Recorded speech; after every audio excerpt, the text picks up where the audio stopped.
So as long as I can keep the camera off, I'm fine with it. As long as I can keep my camera off.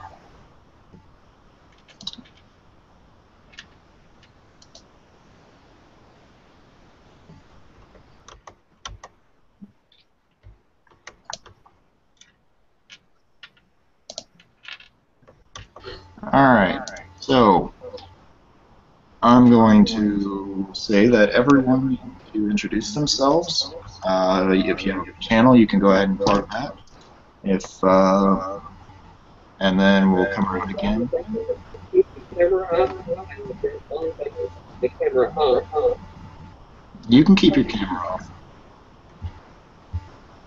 Alright, so we're going to go ahead and start with Ben. You can introduce yourself. Who? Ben.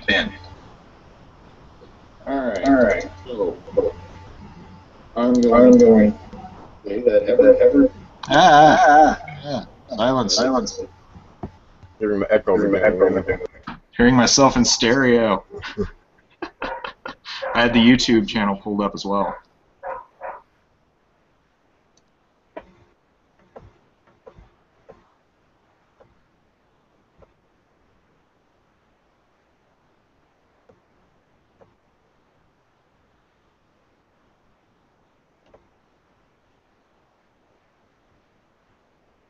Okay, there we go.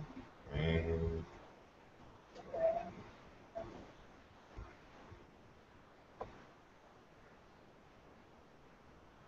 Alright. So, Ben, you want to introduce yourself?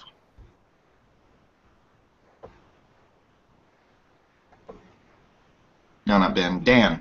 My bad. I'm sorry. yeah, Ben's not here. Yeah, I'm so sorry. Yeah, we might be waiting a while if you want to go that route. Yeah. Alright, I'll be Dan Oh no, did I today. freeze? Someone else can be Ben. Alright, so my name is Dan, and today I'll be playing the part of Zephyr Azurite.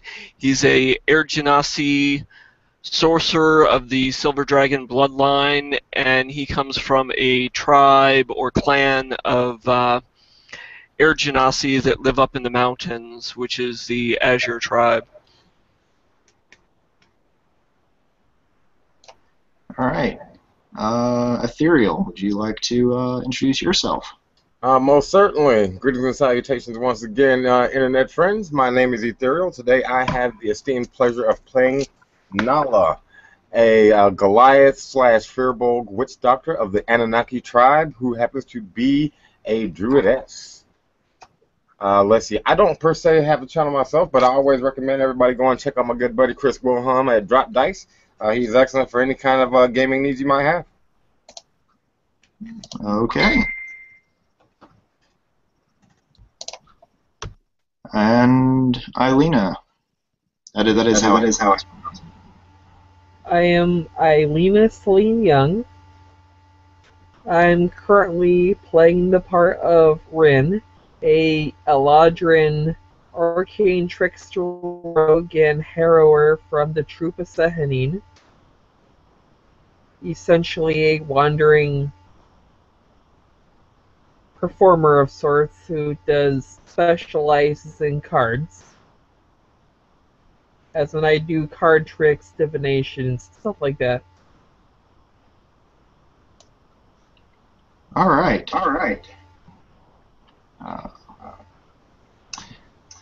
Well, we're going to go ahead move right forward. The people that Ben comes from are actually called the Fae. Their village is in the midst of a huge jungle known collectively as the Wood. And despite their name, they're simple wood elves. They're closed to other societies for the most part. The homes sit in the huge trees growing up from the jungle floor just below the understory level of the jungle, where many of the Fae forage for food. Some Fae never even venture down to the jungle floor in their entire lives. The air is thick and humid, kind of hard to breathe, but you're used to it. You've spent most of your lives here, except for perhaps Zephyr, who comes from the mountains. The smells that reach your nostrils are of wet plant life and cooking fires. The relatively small village does little to interfere with the sounds of the jungle as you're inside it. You can still hear large beasts stalking just out of sight behind other plant life, birds chirping and flitting amongst the branches, almost ignoring you. Water flowing from the drip-tip leaves of the canopy above, some of it being collected in large, tightly woven baskets by the Fae. The Fae themselves are dark-skinned and almond-eyed, mostly with dark brown to light brown hair. Their clothing is woven plant fibers and soft leathers from small animals. They all regard outsiders with stares of distrust and fear as they go about their business. Their houses are mud and sticks woven into large basket-like structures that are sort of glued to the sides of these giant trees with mud and roped off using vines and woven plant fibers. Access to the jungle floor is through rope ladders made of the same materials. Supplies and trade goods are moved up to the village with baskets that are lowered and raised on pulleys. The village, the houses in it, are all connected by swaying thin rope bridges. And you have all sort of come to the Fae village seeking food and supplies for your people as well, to see if the Fae are willing to trade, because you're having shortages in your people. Like Ren's, the troop of Sanguine, is I wrote it down. I wrote it down here somewhere. But her people tend to travel a lot and rely on trade, and it hasn't been a good year. The seasons haven't been very good recently. Yes, the troop of Sehanin.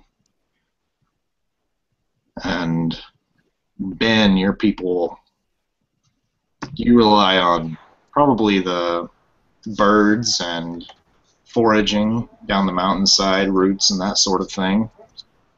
And that you're having trouble there as well.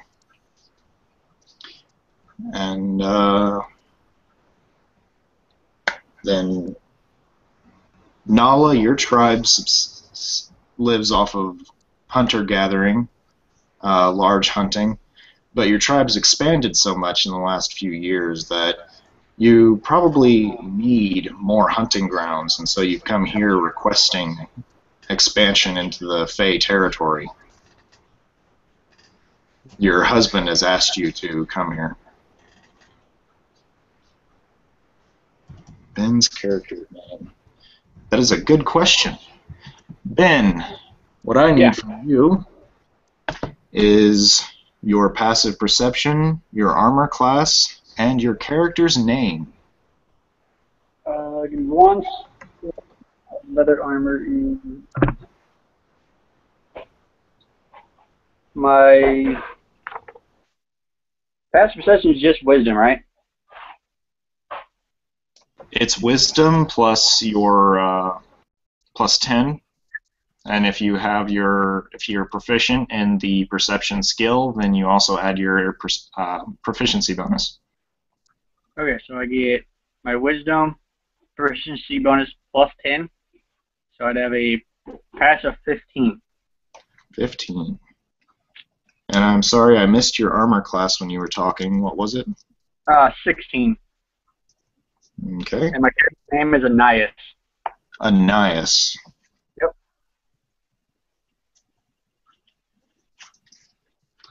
All right. And if you have a channel to plug or anything like that, you can go ahead and do it now. I don't even know what that is. Like if you have a YouTube channel or anything like that. I ain't got none of that. All right. And I'm assuming you caught most of the. I'm assuming you caught most of the description of your old village. I caught most of it, yeah. And you've probably come here seeking trade as well. Okay. All right. So I will allow character interaction, what all you are all doing, before we jump into the next portion. So we will start with Dan. What is Zephyr doing? So Zephyr, having come down from his homeland, would kind of be here for exploration's sake. His tribe kind of sends the youth out to explore the world and kind of go with the breeze and see what there is to see. So I don't know where the nearest mountains are or anything, but I would have came down just to kind of explore, and I kind of noticed that there was this city in the wood, and as such, I'm just kind of trying to take everything in, looking up at the trees, looking at the architecture of these shacks that they've kind of built in the treetops, and just kind of marveling at their technique and such, because we don't live in this kind of society, so kind of just taking everything in and marveling at all the sights. All right. And then we'll move over to Nala. What are you doing? Nala would definitely be on the ground, not trusting the trees to support her massive weight. She's a good 7.5 feet tall and very, very heavy compared to the light and frail elves.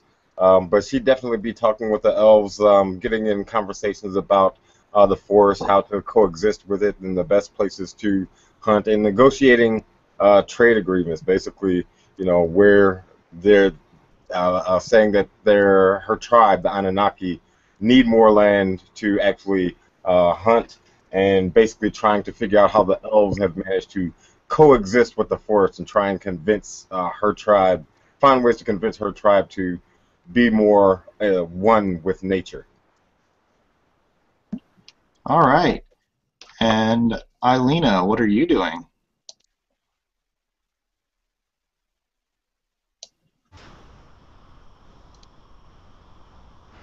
In an attempt to win the tribe's positive opinion, Rin is gonna be performing card tricks for the locals rather than doing the fortune-telling stuff she normally does. In fact, I believe card tricks are based off sleight of hand. All right. So she's not stealing, she's performing. Okay. Card tricks. To, entertain the locals of the Fae and win positive brownie points with them, you could say. All right. Go ahead and give me a sleight of hand check. Alright. That is gonna be a total of 20. A total of 20. Yeah, you actually begin to see a few of the tribals, especially the young children, coming over trying to see what you're doing. And as you're doing these cards, would you like to describe?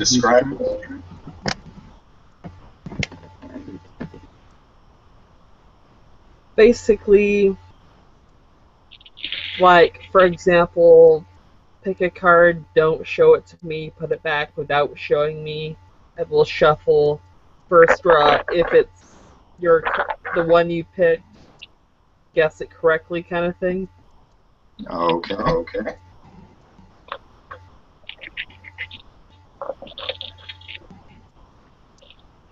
And I'm sure I'm getting a lot of correct guesses of a 20. And no, the cards aren't marked. All right. And with that, we'll move forward to Ben. What is Anais doing? Well, being kind of an outcast and a hermit and loner, I'm just going to kind of sit back up in a tree, if possible, while watching these card tricks as I've never actually seen them before. Just kind of quietly sitting back, watching everybody and just gauging what's going on. You covered up your speaker or your mic there for a second. We didn't catch the last part. I'm just going to be sitting back, gauging what everybody's doing, really. Just watching. All right. So everyone is Rin is doing card tricks, and she's actually drawing kind of a large crowd who all want to kind of play and see if she can guess what their card is. And a few of them are actually beginning to place bets. Like one of them is, I'll bet you my rabbit fur that she won't guess the kid's next card. And then she does, and he loses the rabbit fur, and he kind of stalks off a little angry, but the other guy is continuing to watch. And you all have noticed the woman doing card tricks, and you all make out the large, more like petite-framed, youthful female elf. So, she looks younger than she is. All right. She could pass for a fey youth. Or elven youth, whatever.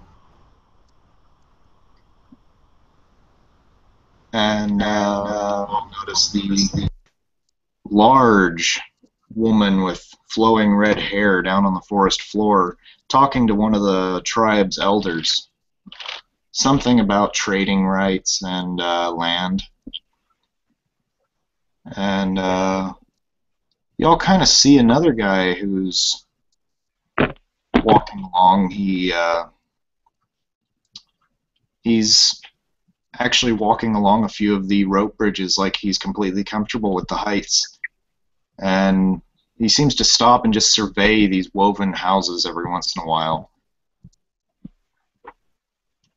And you all also do notice a man kind of sitting in the branches of another large tree nearby, not kind of on the outskirts of the village, just watching everyone else.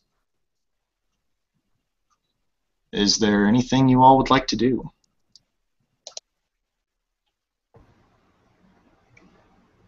Absolutely. I'll ask the elder if this is a large trade season for him. There seem to be a lot of non-elves running about, and I'll especially inquire about the elf that she's not almond hair or almond-eyed or doesn't look like the rest of the elves here. I'll inquire about where she's from and what tribe she hails from. Oh yeah, the pale elf with kind of greenish-hued blonde hair and blonde and blue eyes. Or blue-green to be precise.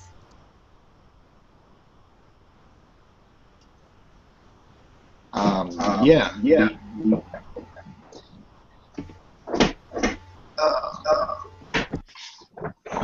Thank you, Eilina. The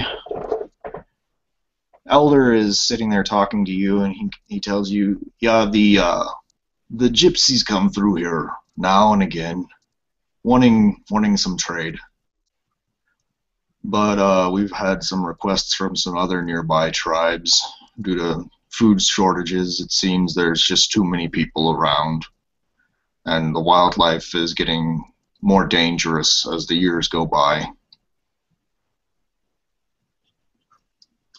But yeah, the elf up there appears to be one of the gypsies from the They call themselves the Troop of Sehanin. I think that was correct, right?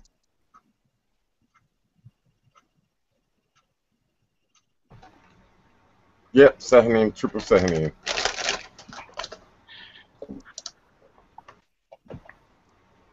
Very interesting. I'll have to inquire about this Troop of Sehanin and these gypsies to see whether or not we can establish some trade agreements with them as well. They do get around.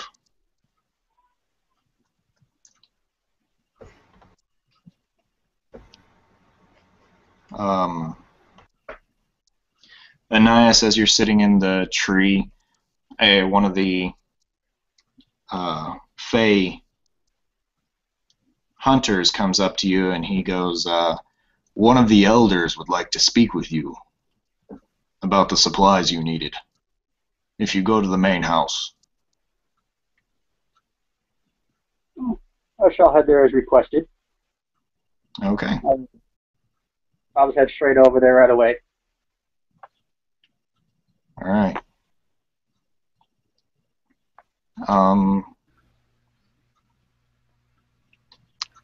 Zephyr would, having kind of taken in the city and kind of appraised what's going on here, he would kind of look for a place of merriment, like a tavern or other such kind of relaxing or food type establishment, and he would head that way. And once he got there, he would take out his pan flute, and with kind of a gust of wind, you would see it start floating in front of him, and without it going to his lips, you would start hearing music play from it as he kind of just holds it in place with his wind and plays it with it as well. So he would kind of stand there playing a tune, kind of trying to entertain the passersby. All right. Yeah, you actually go to this suspended platform that's sort of in the center of the town, where there's not really a tavern here. It's just there's small huts everywhere glued to these trees. But there's supplies and stuff scattered around this center platform, and it seems like this is where everyone goes to get their jobs and bring get their gatherings. And this is actually on one edge is where the blue-eyed, sort of elven-looking girl is currently entertaining people with card tricks. Where would you set up nearby? Probably the other side of the platform. I wouldn't want to get, caught up and try to, steal the crowd from this other person. I'd want to try to just kind of set up my own area and not get in the way too much. But I know that I'm kind of an outsider here, so I don't want to make waves, but at the same time, I want to kind of have a little fun. Mm-hmm. Yeah. Alina, you see this this Genasi kind of, he sits down kind of nearby, but he starts playing. And you actually start to lose a few of the small children are amazed by this flute that's just floating and playing in midair. And some of the children start going over there, and some of them are giggling and looking and kind of, they're going, how are you doing that? And a few of the adults kind of follow them. And as the flute kind of just floats in front of me, I'm like sitting cross-legged on the floor of this platform, and as the flute just kind of sits in front of me, kind of playing itself, I'll kind of turn and say to them, "It's magic," and just kind of do a motion, and they see kind of just wisps of wind kind of curl off my fingers. All right. Everyone, as you're going to the main house, and as you're talking to the elder down below on the floor, you begin to hear music drifting down from what sounds like pan flutes. That was the right instrument, correct?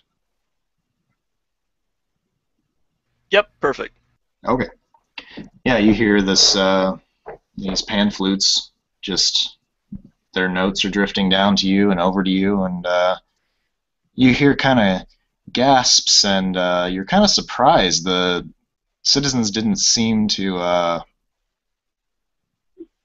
appreciate outsiders, but they're definitely up there talking to and looking at these people.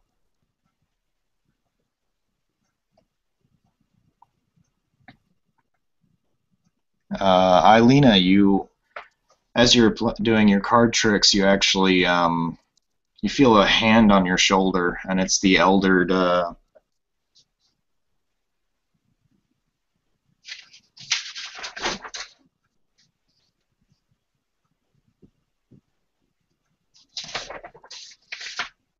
leader of your tribe. The leader of your tribe, she's Sidrus, and she's her gnarled hand, and she's holding her staff. We need you to go to the main house, as these elves call it. They want to talk to our representative, and we feel that it would be best for you to go. Okay, I will go. She kind of points to the rope bridge. Alright, go across the rope bridge, look for the main house. Okay. And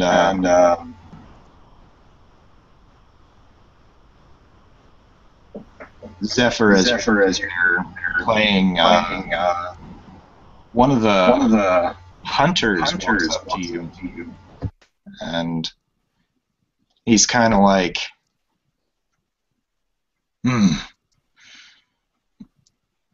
you play well. We're going to, I believe the elders have a plan, and they might need your assistance. So if you would go to the main house, that would be much appreciated. You seem to be able to handle yourself. Thank you. What kind of work is this? I do not know exactly. All I know is that they want an outsider.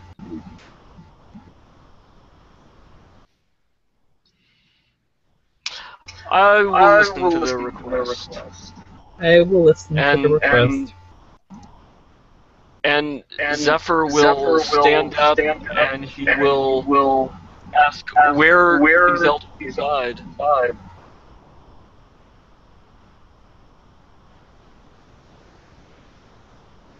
You're muted. I couldn't understand what you were saying because of the echoes. What was the last thing you said? Sorry. Zephyr will stand and he'll ask what the kind of request it was, and I think you said you weren't sure, and then he will kind of ask, where do these elders reside? They're in the main house, over that way. And he points to this large basket, long, tall house hanging from the nearby tree with a rope bridge leading directly to it. And with that, he'll kind of motion with his hands, and his flute will kind of rise up over his head and go back into its pack on its own. And he will kind of turn and just briskly start moving in that direction. Okay. All right, so you three have all arrived at the main house, which is actually a tall construction. It's easily 3 times bigger than any of the other houses in the village. And as you enter, your nose is assailed with kind of this pungent scent as they're kind of passing this smoking pipe thing around. And this appears to be mostly the village elders in here. There are rope ladders going up the sides to allow access to multiple levels of this small or this large. Sorry, I don't know where my brain's at today. It disappeared. It ran away. But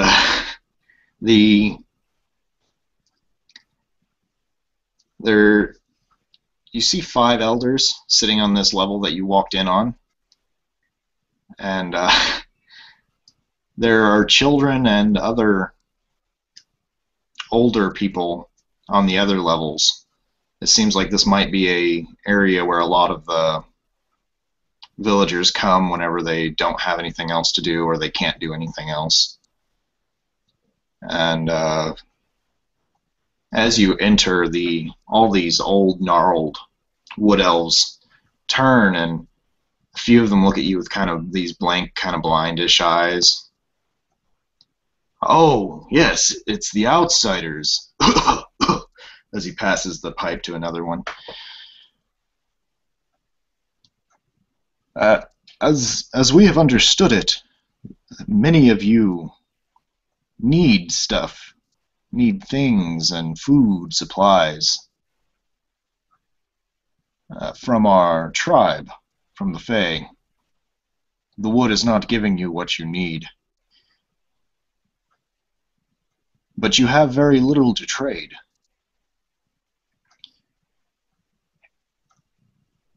Instead, we have a task that we will ask of you outsiders. 2 days from here, our warriors discovered a cave where 4 of them went in, and they have not yet returned. He turns and kind of looks at the other 4 elders, and they just kind of nod. If you will go to this cave and discover what has happened to our warriors, and if it is a dangerous location, please eliminate that danger so it does not harm the Fae. And we will give you all the supplies you need for a month for your tribes. And for yourself, he looks over at you, Ananias, and he looks at you knowingly. Anything you need, we will give to you if you will do this.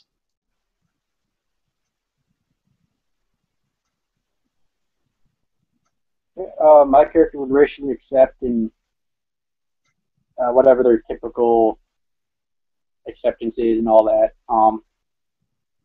And just basically ask what direction we'll be heading and exactly who was lost, so I can say a prayer for them, since this is my actual tribe. Mm-hmm.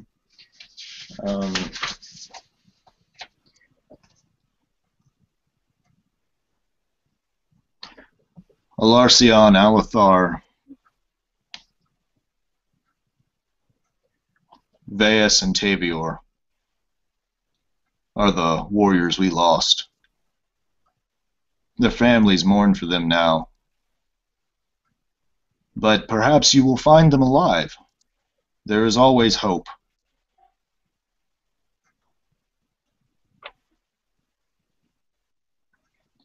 And you, strange one from distant lands,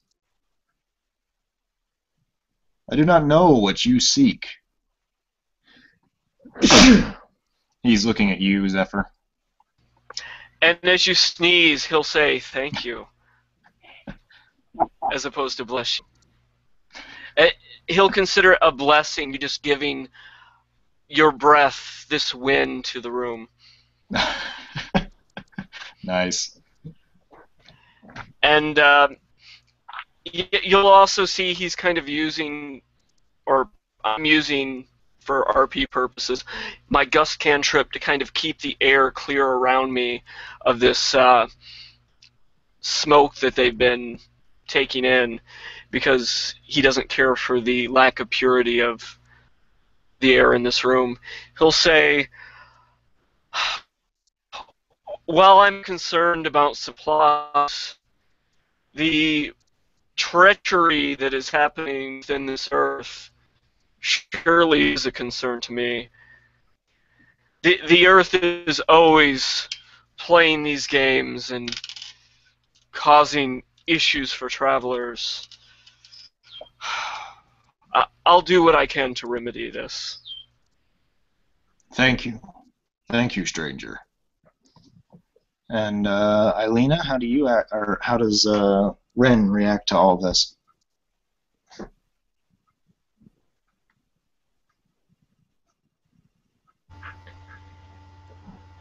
Well, due to her youth and compared to the rest, Rin will probably be fidgeting nervously, like playing with her sleeve or something, because she's not really used to actual conversations as much as she's used to performing for others.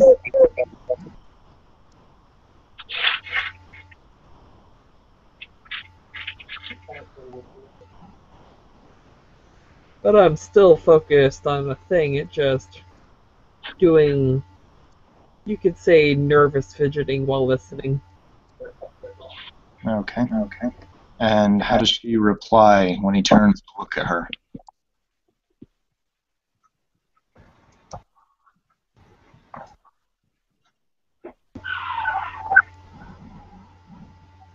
This is my first time representing my troop. I am still new to this.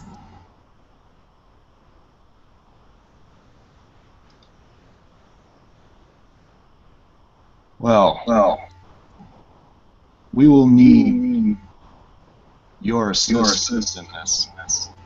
If you want the supplies that your troop requested. And I shall assist you. Excellent. If you travel 2 days towards the tall mountains, keep them in sight.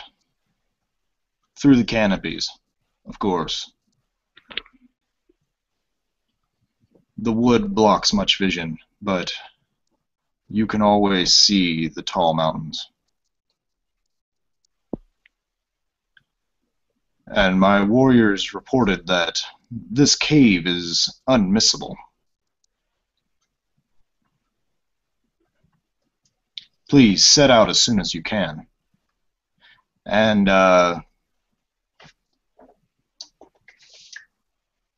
Nala down on the forest floor, the elder you're talking to, actually tells you, "Aye, we'll be able to give you some more hunting lands, but we need you to do us a service as well. Your people do not seem to jungle. It's a jungle. Your people do not have a whole lot to trade that we need, but there is a service we require. The elders are already speaking to other outsiders for their assistance. If you will assist them as well," he kind of looks at your eyes, your large physique. "You seem capable.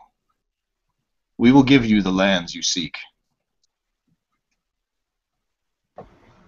Then for the might of the Anunnaki, I humbly accept your offer.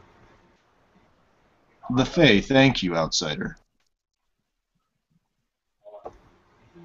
Thank me once I've returned triumphant. Until then, I guess I'm hunting for whatever it is that's keeping your poor wood elves at hostage or at bay.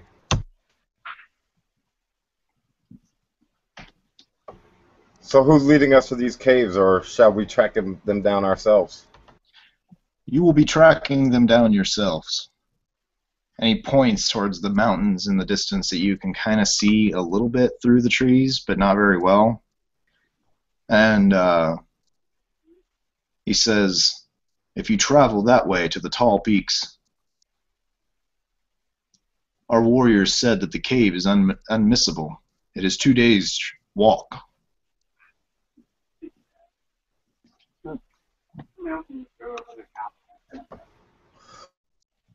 Well, then let us gather whomever else would be going with, and we shall have this thing done. Agreed. I will go and find them. And he leaves you with a kind of a nod and a bow. And the other three of you are standing there talking to the elders in the main house when another elder approaches you from behind. And he says, Are the other outsiders ready? The one from the Anunnaki is ready as well. And he looks to you three and kind of questioningly.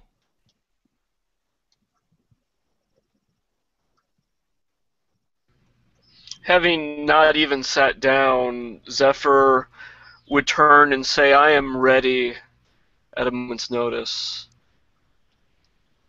That is good. The Anunnaki is on the forest floor.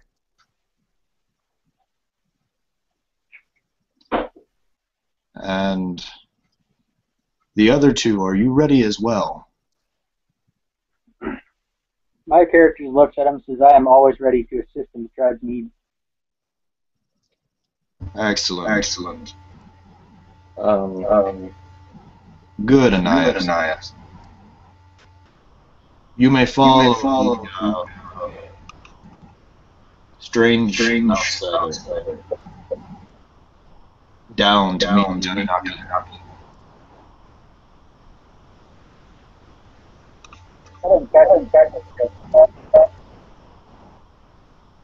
Do what? I am also ready. Okay. Does he do anything before you go down to the forest and meet with Nala?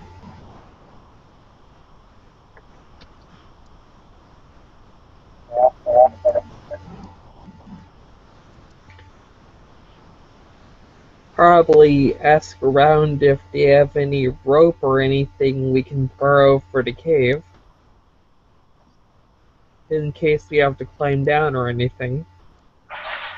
One of the warriors at the knot of his takes him around his body and he hands it to you. It's woven by 50 feet. Thank you. He just kind of nods and gives you a look. This will most likely be needed for the climb in case there is one. But I shall return it if it is still available when I return.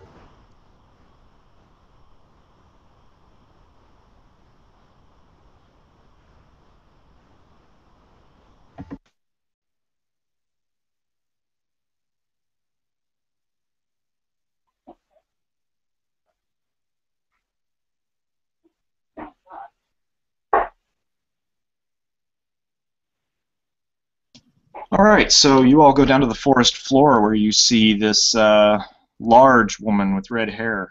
She's sitting on the ground, casting some small bones into a bowl. Sorry, go ahead, guys. Zephyr would look at her and kind of be taken back with just how large this woman is. And he would also kind of be just kind of like, I don't know, blush a little bit just with how well-formed she is, I guess. Alright.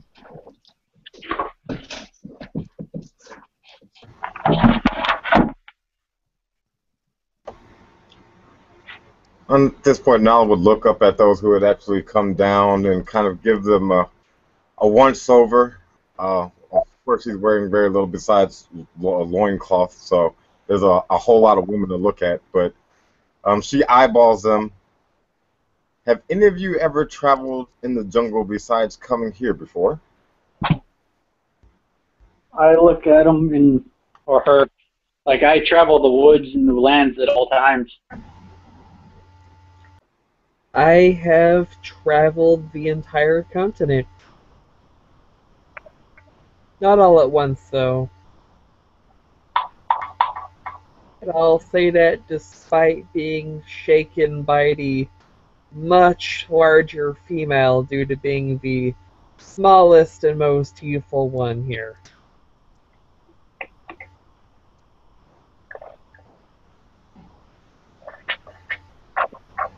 Do any of you have any skill with tracking? So that I might know.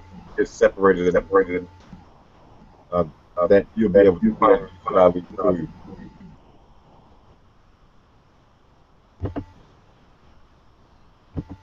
I am but a novice at tracking. I've done a little tracking, but not much. But I do know my way around finding and disabling traps. In case our mark set traps for us. Good information. Well then, everything that you think that needs to be off. Well, I got permission to borrow some rope in case we need to climb or anything. We have to return it when we're done, though.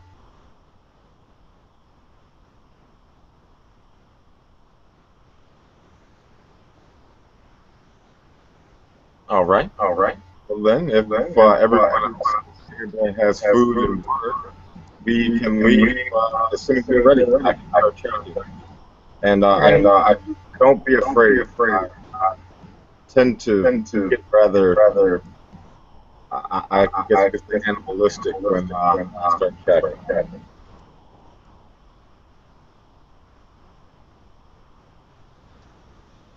Yeah. Ilena, you're still doing the echo thing. So if you could mute yourself whenever you're not talking, that would be really great. Thank you.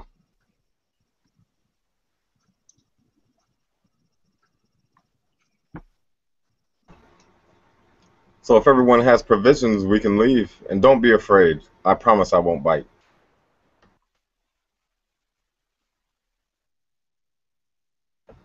And at that point, Nala would actually stand up to her full 7.5-foot height and start walking in the direction of the mountains. And as she is striding that way, her form begins to ripple and change. And she lowers herself on the fours and looks like a massive green cat. Okay. You all suddenly see this large green cat where Nala once stood. Zephyr will once again be impressed, and just all these things that he's never seen before. A person of this size, and then changing to a cat. It all seems a little much for him, but he's kind of impressed and just kind of going with it. And he follows.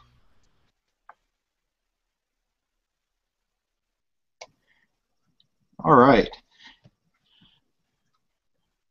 You all set out and begin walking towards the mountains. And the forest floor it's muddy and squelches under your feet. Plants don't particularly grow down here unless they're exceptionally large sort of ferns, as sunlight doesn't really trickle down to them. And you can hear the sounds of large beasts moving through the brush beside you and on the other side of large ferns. You can hear the birds way overhead chirping, and you can hear the sounds of scrabbling feet of tiny animals trying to get away from where you're walking. And what is your marching order?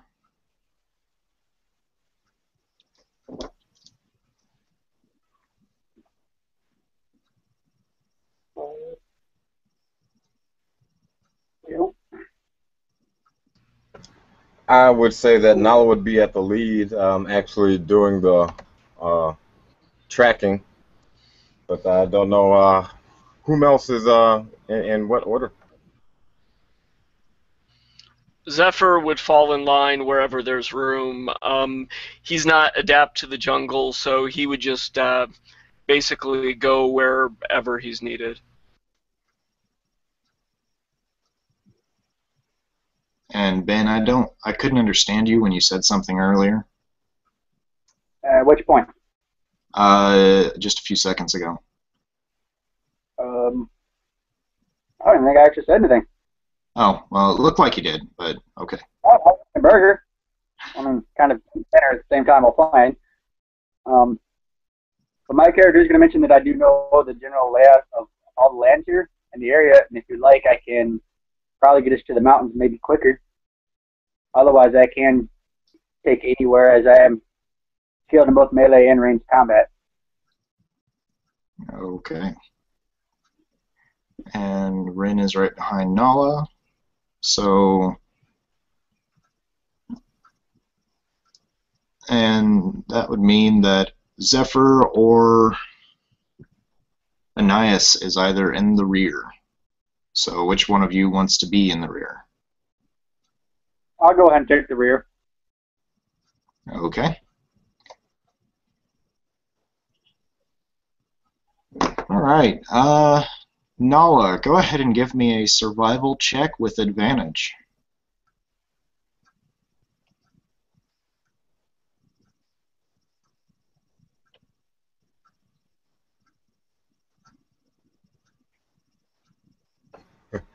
With advantage, considering that I rolled 2 4s, that's going to be a whopping 10. Yeah, you're walking along and suddenly I need a dexterity roll from you.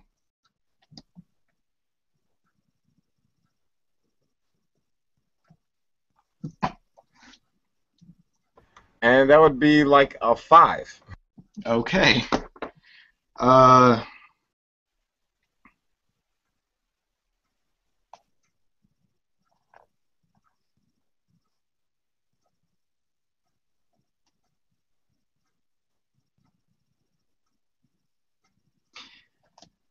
Go ahead and give me the check with advantage because of a reason I'll tell you in just a second.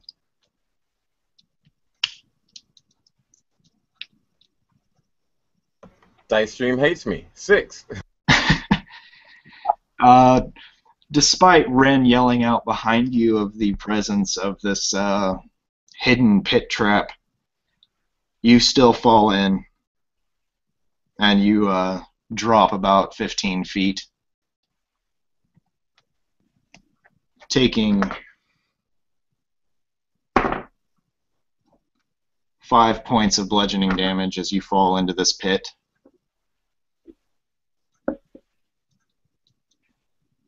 And then I need everyone to roll initiative.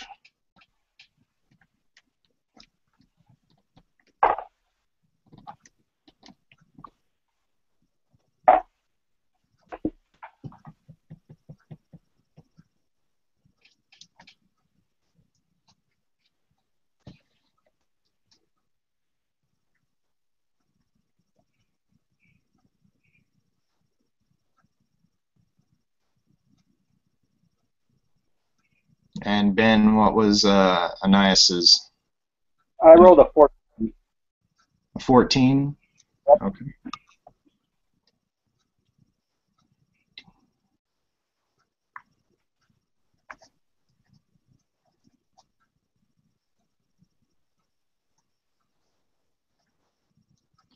All right.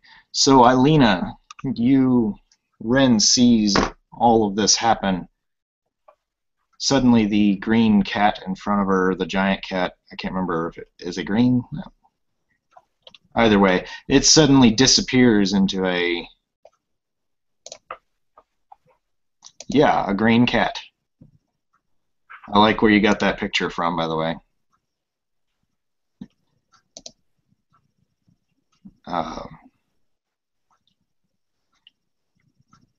it suddenly disappears into the ground, despite you being able to spot the pit trap ahead of it.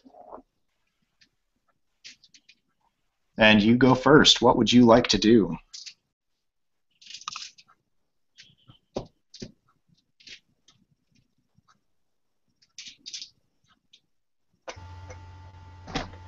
I would like to safely climb down the pit trap, and if I can, tie a rope around the cat and assist its way out. Okay, give me an acrobatics check. Alright, acrobatics, that's one of my better skills.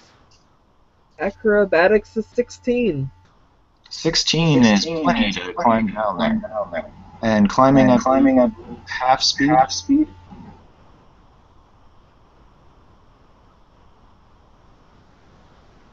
Yeah, my speed is normally 30, half of that is 15. So yes, you can climb down and bring this rope around the cat. Right?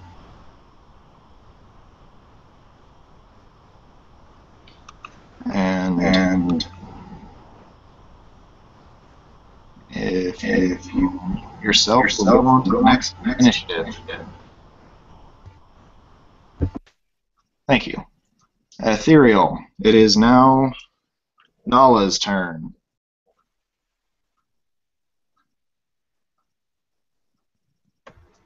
All right. Nala, in her cat form, being unable to speak, is merely going to look at the elf girl that comes down, nod once, and then it's only 15 feet up.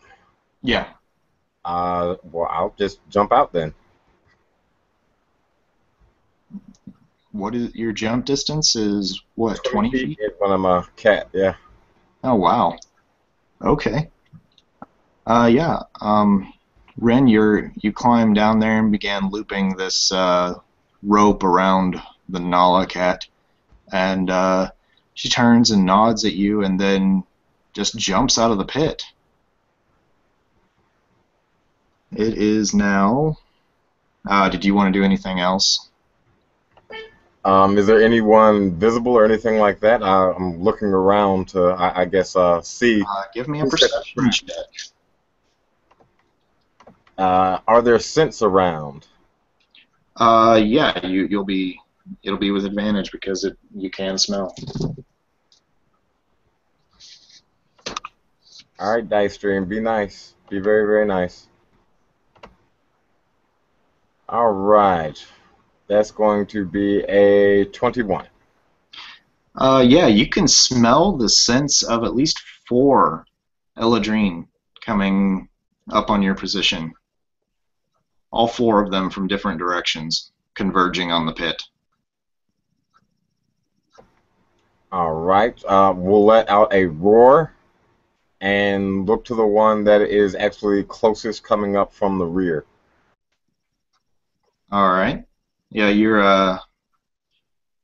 you turn and you spot this man coming around this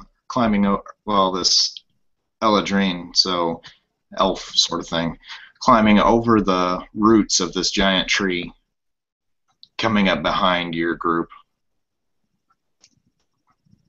And with that, we will move on to Anais. Alright. My character is going to pull out his bow, and if I can see one of the people approaching the pit, I will fire a shot. Okay, yeah, I'm going to say with your passive perception and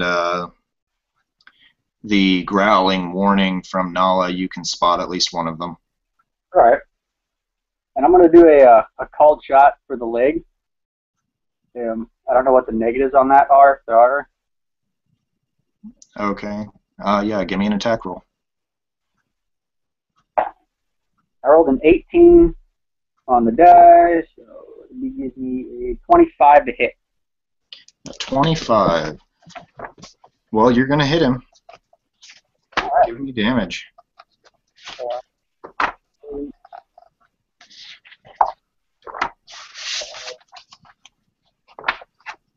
9, 11 points of damage. 11 points. All right.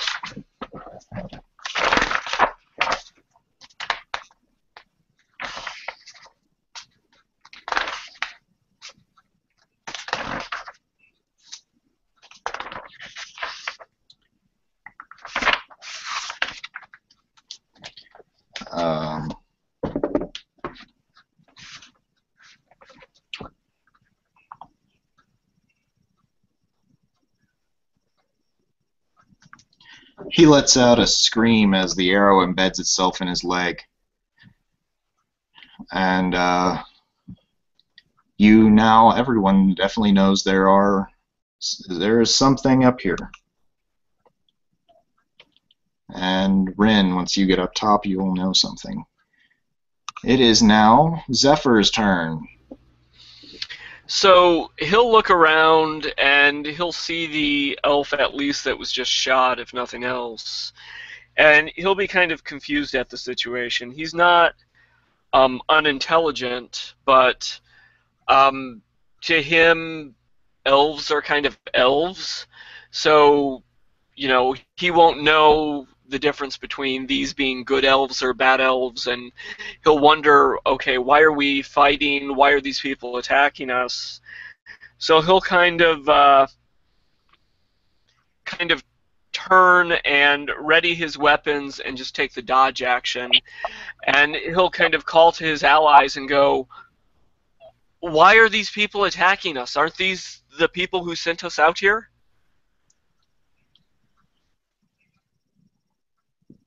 All right. It comes down to their turn. You see one of them kind of grin broadly and look at this giant cat. Yeah, that'll please the chief. Come on, Pac-Man, let's do this.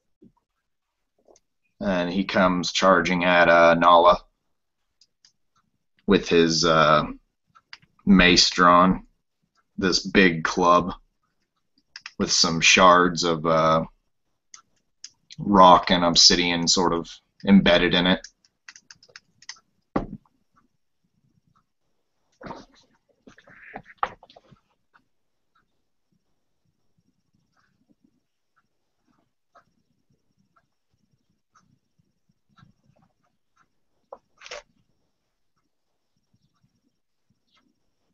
And he actually hits. Twice. Holy crap. Where is... Son of a... I've lost all my d6s.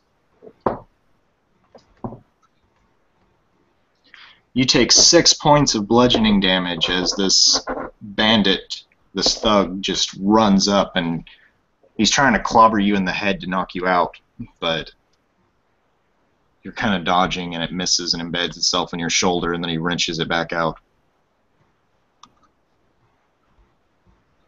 All right. And the others all move up, kind of wary of this giant cat. And they're within 10 feet of the rest of the group. This one is the only one within range of melee. And with that, we are back to Ren.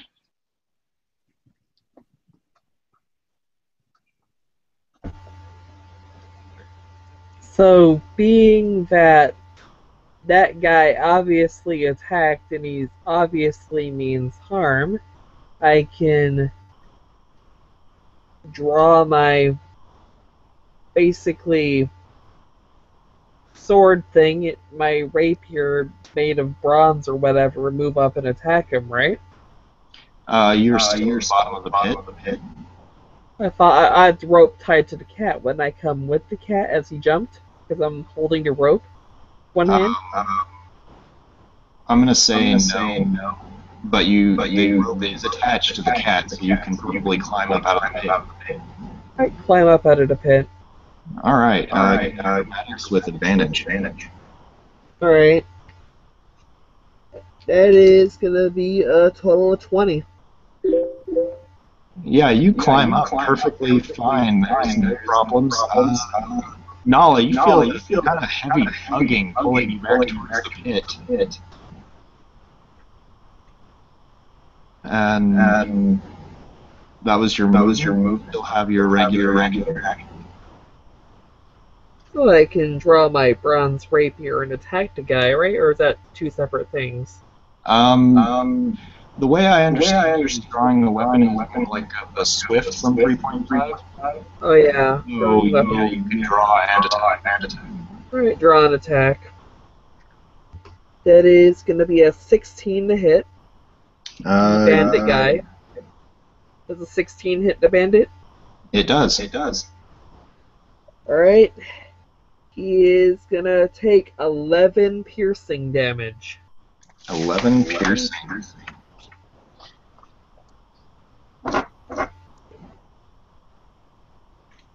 Alright, yeah, he lets out a scream as you stab him from behind with this essentially sharpened rock. And I didn't roll sneak attack because that doesn't apply, I don't think. No. Or should I have rolled it? I do not believe it does. Alright. But you do realize that thugs are dressed like the pack, the group of highwaymen and slavers that dominate Central Plains. So if they are members of the pack, I clearly must take them down. Alright.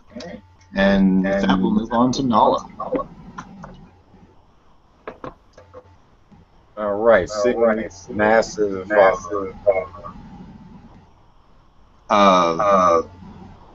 Alina, you're not. I'll mute myself right now. Thank you kindly. Seeing as how these long-eared elves that look different, but are definitely attacking me, I'm not going to take too terribly kindly to that. So the one in front of me, I'm going to kind of prowl to the side, rear up a little bit, and then leap and try and bite his face right on off of his shoulders. Okay, give me an attack roll.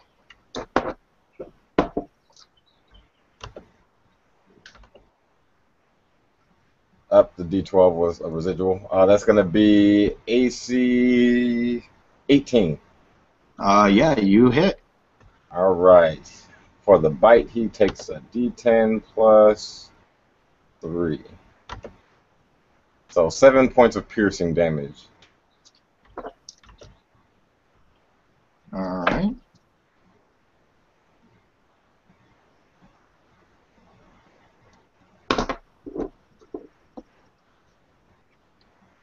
And with that attack, so would you like to describe for the group how you kill this thug? Yes. The tiger, after being assaulted by this long-eared elf, actually coils back, even though he's much larger than the elf, and then leaps forward with both paws open and lands on his shoulders, each paw pushing him to the ground, and opens its wide maw, and just you hear this sickening crunch as it bites into the face, twisting it and rending it in a savage fashion. All right, that's cool. And we will move, unless you want to do any movement. Yes, I will actually back away from the direction of the other 4 hunters. I will back away with basically the direction that this hunter came from. Thing is, how they came from different directions, I'll move in that direction, so I've got some room between myself and them. Okay. 40 feet, if I may. All right. Yeah, you all see your cat friend just kind of eviscerates this man and then just take off into the jungle and then stop. All right. Anais, what would you like to do?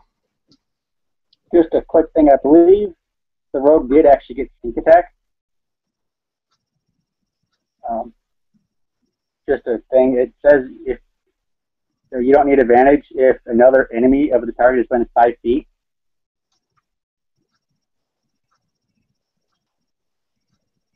Just for future reference.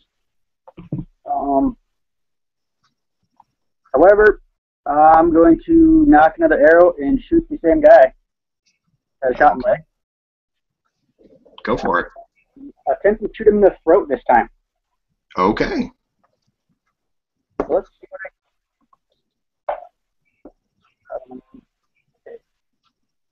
see. 23. Yeah, you hit him.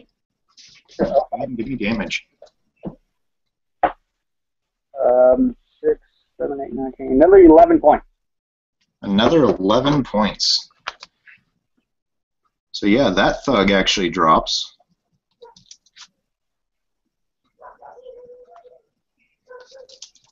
Would you like to describe for the group how you've slain this thug? Good. With the first shot basically pinning him to the ground, I then decided to take out his jugular as I launched one right through his throat, letting him bleed out in a slow fashion as he didn't suffocate on his own blood. Okay, brutal. Let's move on to Zephyr.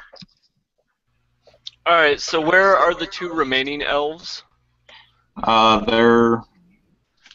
They essentially came in on the group from 4 different directions, and you have these 2 remaining.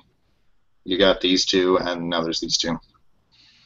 Alright, I guess I'll try to come up on the one that Rin attacked.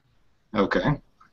And I'll try to attack it non-lethally, because I'm still not real sure why we're in conflict with these people. All right. So, first I'll attack with my primary hand, my dagger, which will be an 18. That hits. And that will deal 7 points of non-lethal damage. Okay. And then if he's still up, I'll attack with my offhand, Yeah, he's still up. which would be a 17 That hits as well. for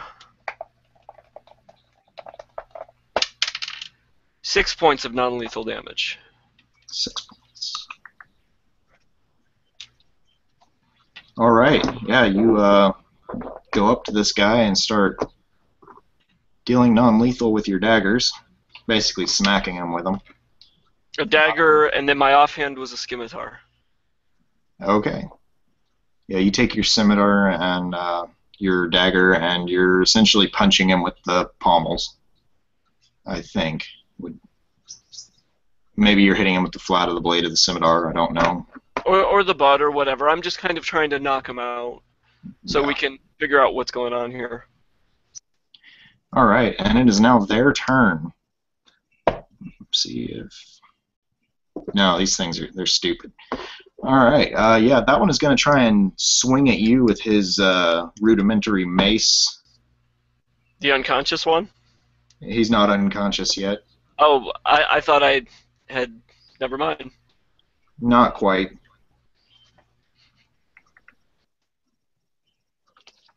And he actually misses you. And the other one moves up and attacks Ananias, and his mace just, you can see the fear in his eyes as he's seen his boss go down and get eviscerated by this cat and stabbed, and he saw this other guy, he's choking on his own blood, and he's not really into this anymore, but he's not smart enough to run away. He just comes up and he kind of swings overhand at you, and you easily duck under the mace.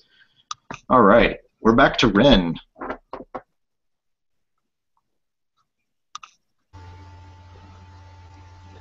Alright, so how many members of the Pax Raiders are in melee range that are being threatened by allies? You can do either one of them. Alright, move up to the one that's on Ananias, if I can. Okay. And since Ananias is within 5 feet of him, that means I don't need advantage. Okay. What I'm going to do is, as I'm going to tell this member of the pack as I stab him, you are not claiming slaves today. Okay. Then I'm gonna stab him towards the gut with the rapier. All right. That's gonna be a crit. All right. Go ahead and roll- roll the damage and then double it. Alright, he is gonna take 24 damage. All right. Describe for the group how you just completely destroy this. I impale him in the gut from behind the back, and with a twist, cut across and spill his gut. Okay. Yeah, you all see Rin just completely obliterate this thug. And And that's without rolling sneak attack damage. and with that, we move on to Nala. Don't forget to mute yourself. Right. Alright, Nala, having seen the group dispatching these thugs verily, is going to take the opportunity to deal the finishing blow and is going to charge towards the last remaining and leap at him to see whether or not she can pounce and eviscerate this one as well. So I'm going to use the pounce feature of my cat form, close the distance, and that is only a 12. That's enough to hit. Alright. Well, then that means that he has to make a strength save or be knocked prone. What is the DC? The DC is 13. Okay.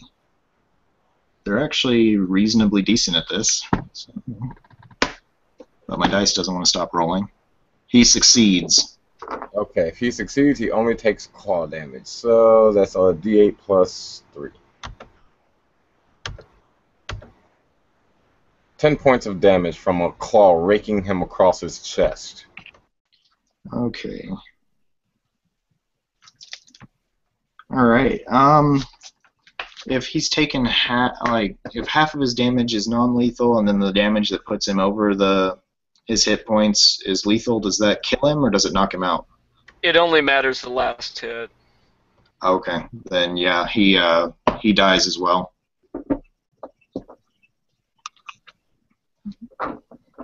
And you are out of combat actions.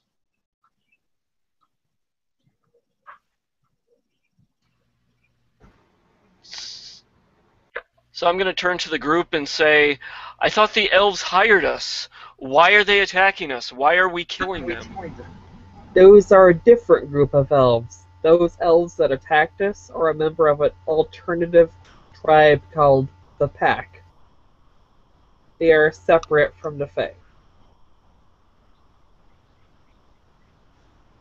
But the Pack are raiders, slavers, thugs, highwaymen, whatever you want to call them. All of the you can tell them apart by looking at their features. They look like me.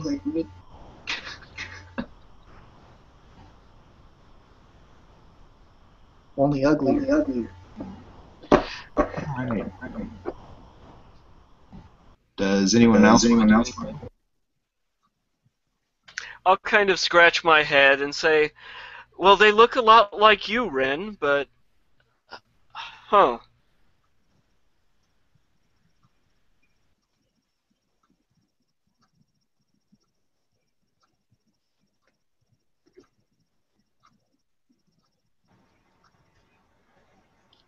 And Nala's just going to take the opportunity to actually, the one that she just clawed his face, she's going to take the opportunity to mark her kill and mark her territory. Okay. Go ahead and take a point of inspiration for that.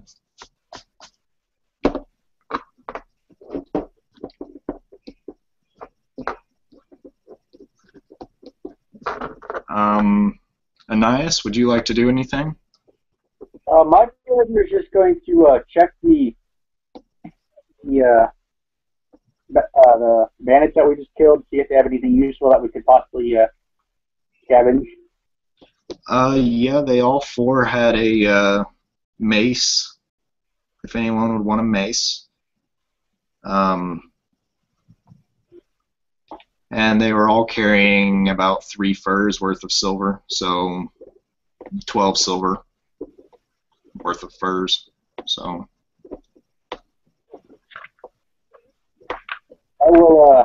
I'll take just my 3 furs and inform the group that there are other furs that they would like to take them for trading later on.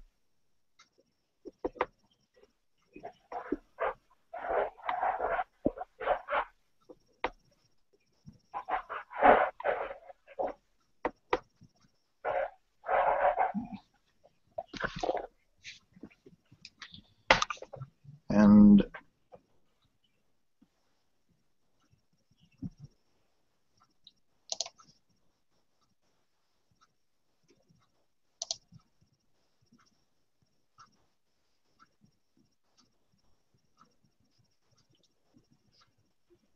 Ethereal is going to go ahead and take a bathroom break.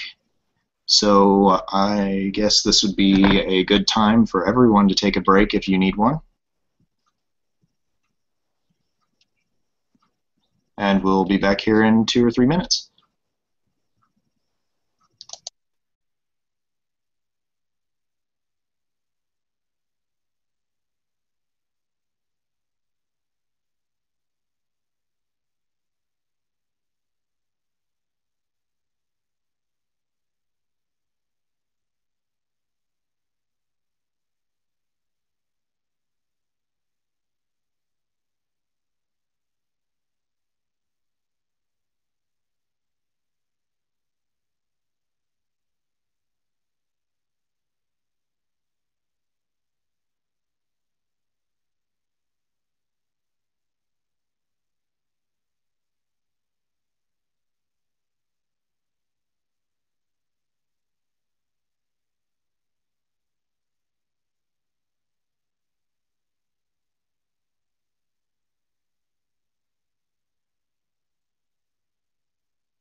We have a viewer.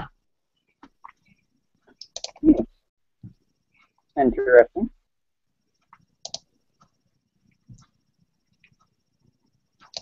It's pretty cool. First YouTube Yeah, ever.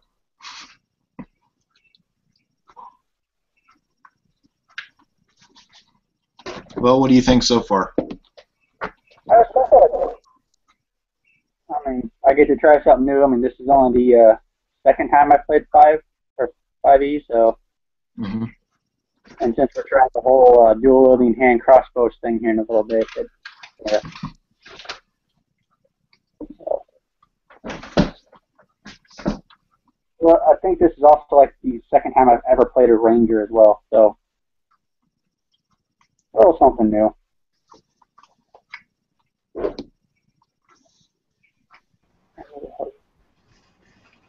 I'm back, but did we take a quick break or something? Yeah, we did. Okay. It's about an hour and a half in, so. Well, what do you think so far, Ethereal? Absolutely excellent. I'm loving it, but I love playing D&D, period. Have the opportunity to eviscerate a couple of people already with my very first druid ever. And I haven't cast a single spell yet. Actually, I take that back. I cast Druidcraft once. Mm-hmm. Oh, I'm just now picking my spells. I've got to do that.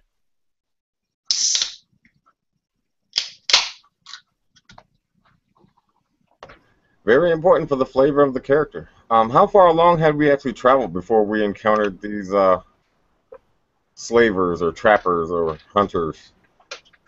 You only went about, it's about 6 hours. Okay, so yeah, I'm actually nearing the end of my wild shape ability. Mm-hmm.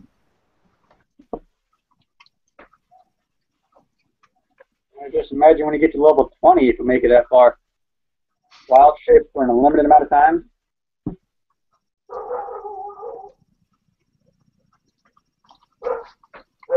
Yep, if it actually turns into a campaign. I'm hoping it does. Welcome back, Caesarina.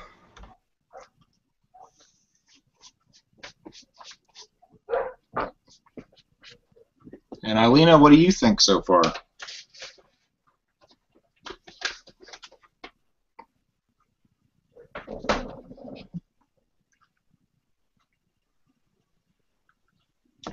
Well, hi, Dan.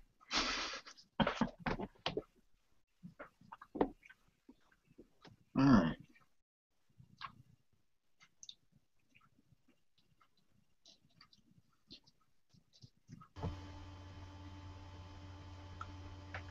All right. So everyone,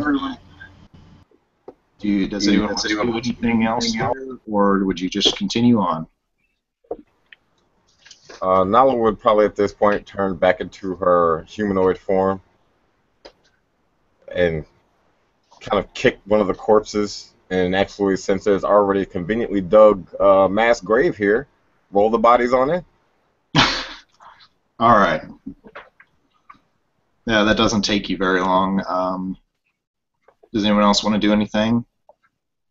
I'll assist in helping them with the bodies, I guess. I don't really have a whole lot to do. All right. And is this a forest or a jungle region we're traveling through? Jungle. Jungle. Is that the main layout that I've been traveling through in my adventures? Or? Yeah, pretty much. So because the world is very, it's primordial. It's literally just started. It's mostly volcanoes, sharp-peaked mountains, sort of not really deserts, but sort of the glassy wasteland things around volcanoes, and then large pockets of jungle and plains. Alright, well, if we press on, may I suggest that we use the tall grass for cover?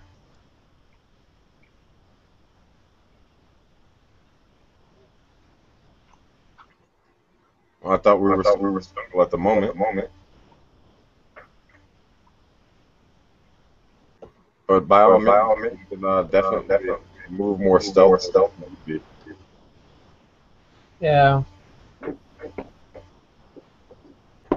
I'm not too terrified about the fact that that's four of them already. It's not what 4 of them can do, it's what an entire horde of them can do.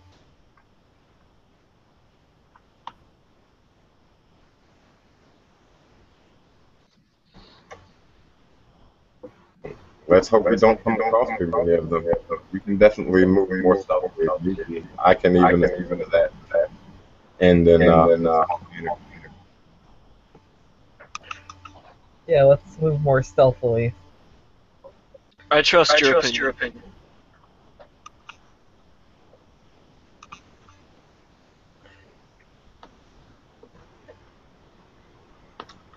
If you would go around, I could make that we can do that. All right. So you all continue on. It comes to nightfall, and would you all like to continue, or would you like to make camp?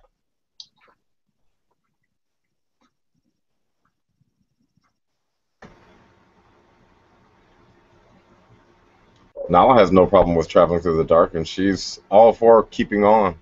If it's 2 days, she doesn't want to spend too much time, but at the same time, she realizes that people with shorter legs might have a harder time, so she'll rest depending upon whether or not, let's see, Little Ren looks to be the smallest and least, I guess, stalwart or energetic. I can press on.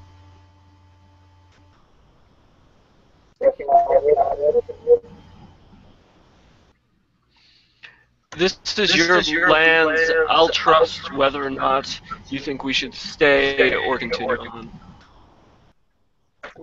Okay.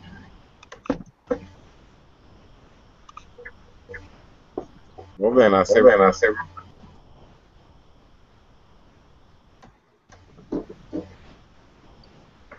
No telling what made 4 L's were acting for while we sleep. I don't like sleeping in jungles either. Let's press on until we can find somewhere safer to camp.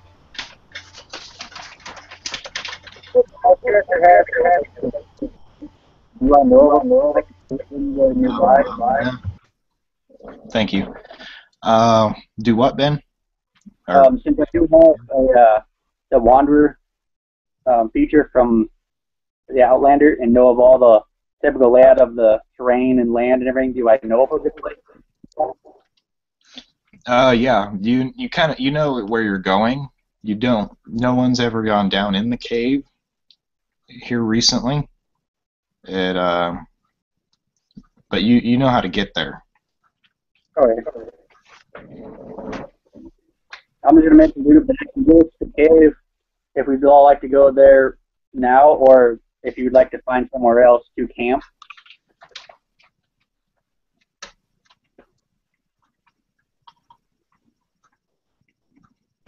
If you want to make camp, we can do that. But I was just thinking about the lives of these 4 wood elves, though. The dark-skinned ones that actually seem to be of the kindlier nature, and worried more about them. The quicker we can make it to them, the greater the chance that they'll still be safe. Well, yes, that's what I was referring to, as in I do know the location of the cave. How far off is the cave? Go ahead. You said you know the location of the cave. How far off is it from here? If you continue walking, if you continue traveling all night, you'll reach it by noon tomorrow. There's your answer.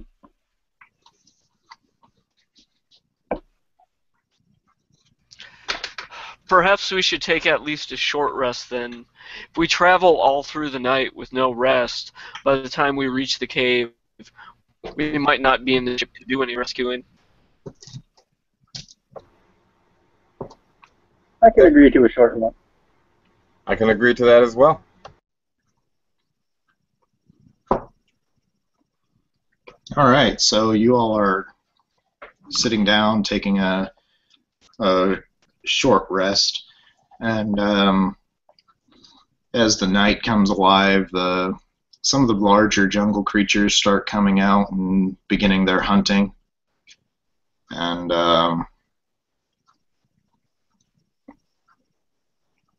the birds go to sleep, and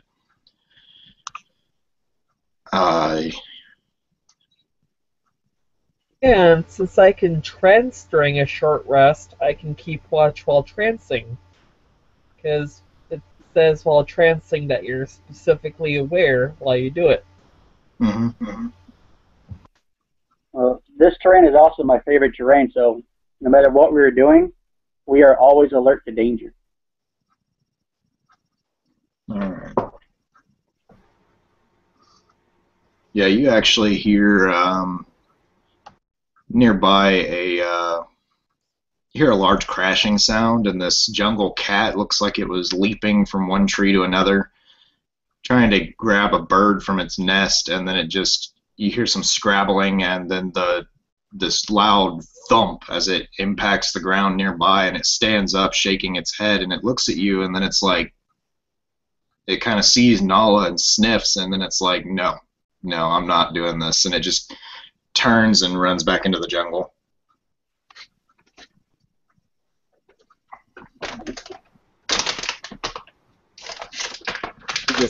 Nala just kind of looks over and smirks, lifts up her hands and kind of shrugs her shoulders and says, "What can I say?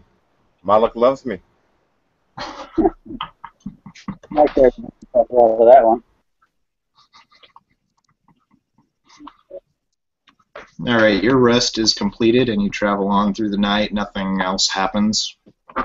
You hear some large animals moving in the brush, but nothing else. They don't come really close to you.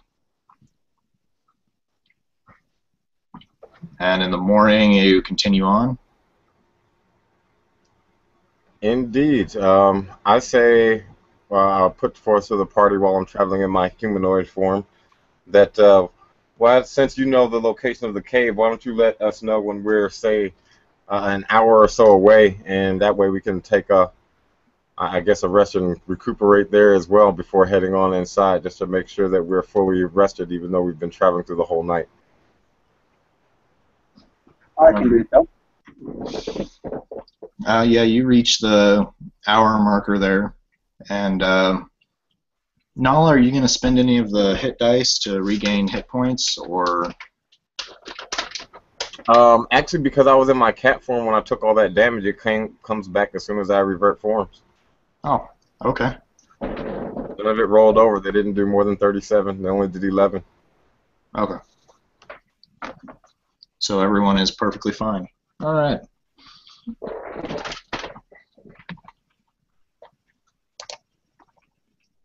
I did look at that. Did I recover my 2 arrows I fired? No, you can't. They're broken as soon as you fire them. Between the thugs thrashing around and that sort of thing. Okay.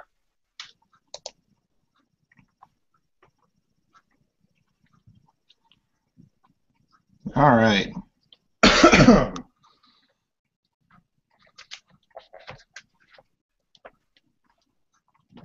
You continue on for another hour, and you reach the cave.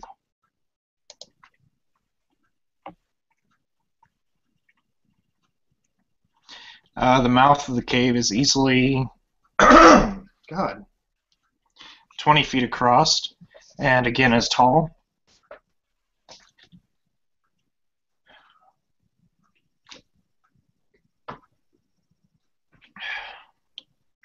The entrance opens up to a tunnel that curls down into the earth on a steep gradient. It's almost too steep to keep your footing. Do you guys want to do anything on approaching the cave, or?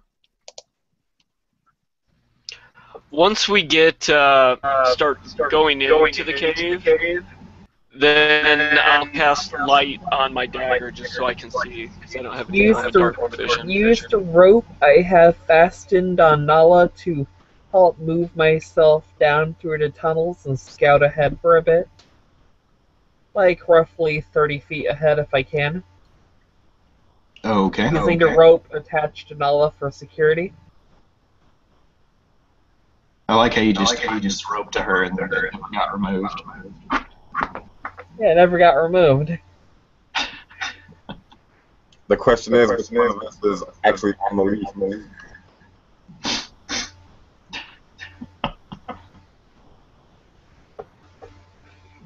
Probably me.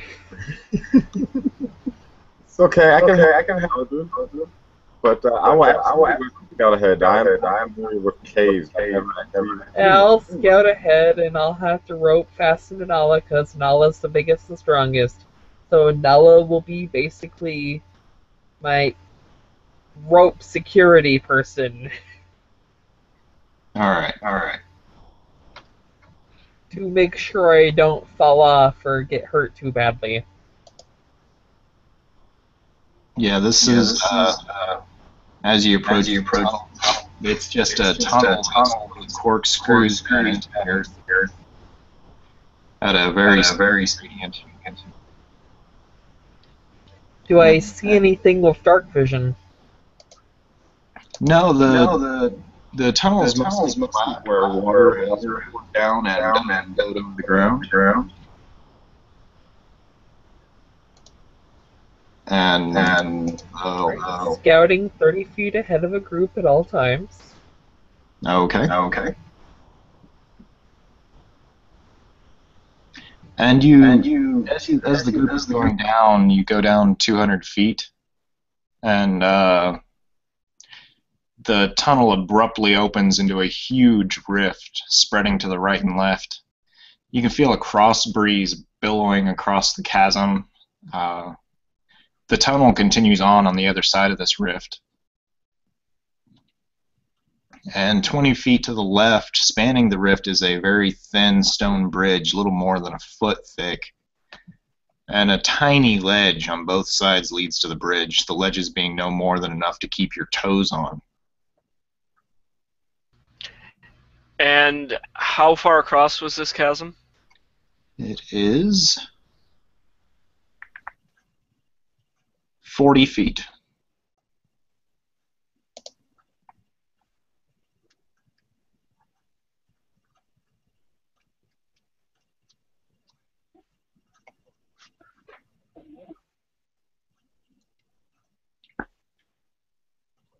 Anyone going to brave the bridge first?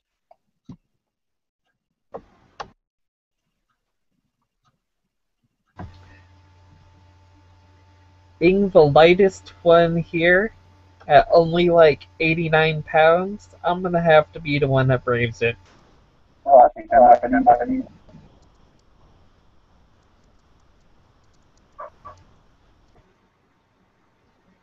How long is the rope? I could do.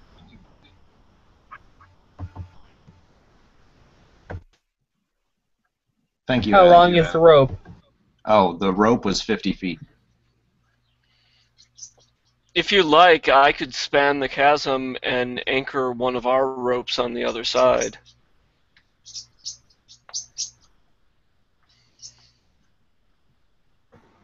Well, I can span the chasm. Well. So who can't span the chasm is the question.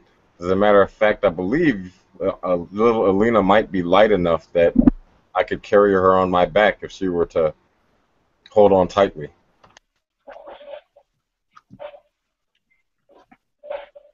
True. Very true indeed. Truesies. I could, go with Nala. I mean, she could carry me. I mean, light enough.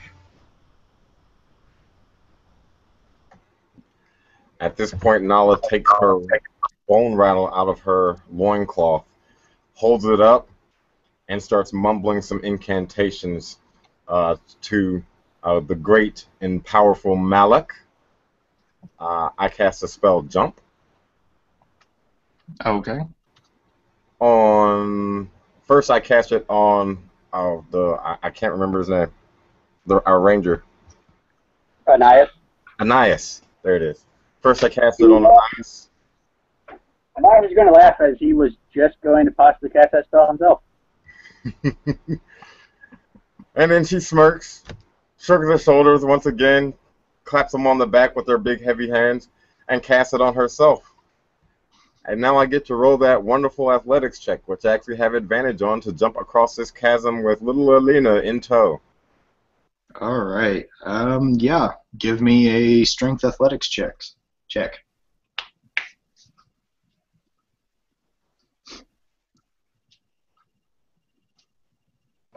All right. That's going to be a modified 22-ish. And so it's higher than that. Athletics 23. All right, that's more than enough to jump across this chasm and land with Lena on your back. Well, with Rin on your back. Sorry.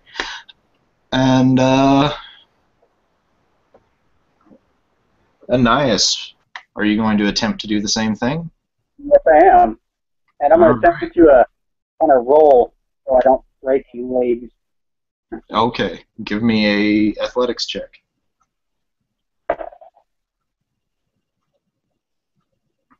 17. 17 is just enough. You manage. You might have a little bit of trouble on the landing, and you were a little short from where you were trying to land safely, but you make it. And I've never actually.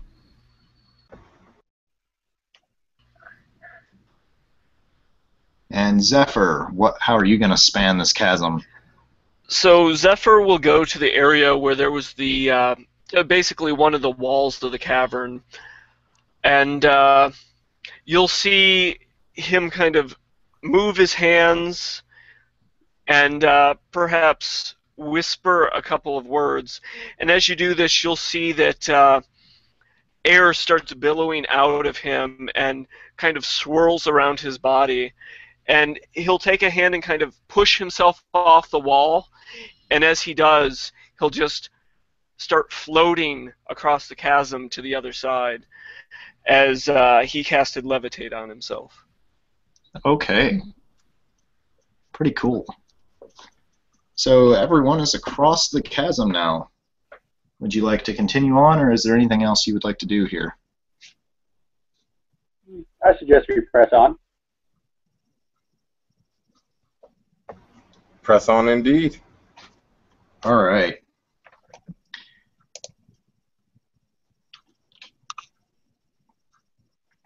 On the other side, the tunnel continues down into the earth until at the bottom you can see the entrance to a wider room.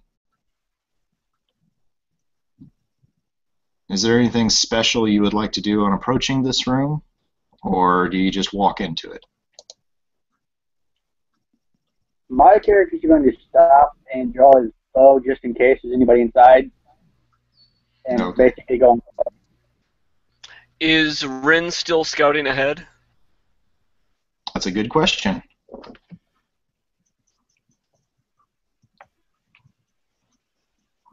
Yes, scouting ahead and searching for traps as I scout ahead. Okay. Checking like doors and floors for traps. Key sections of a door and a floor. Not everything, but just key sections. Places traps would be placed. Pressure plates, stuff like that. Yeah, there's no traps as you're going down to this, and you spot the entrance to this room. What would you like to do?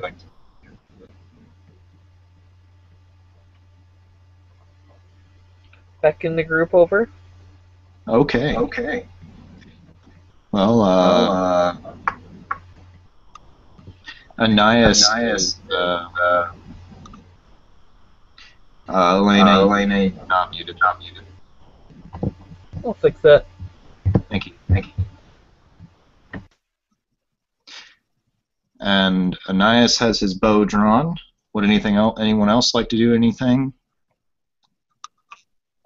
Keep my rapier drawn and have my dagger drawn on my offhand. Okay.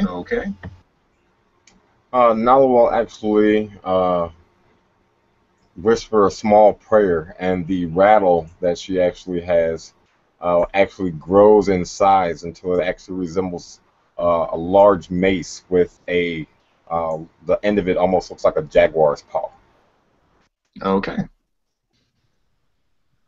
And Zephyr just has his dagger drawn that he casted light on, so that's all he's wielding at the moment. All right. As you all approach this room and can see into it,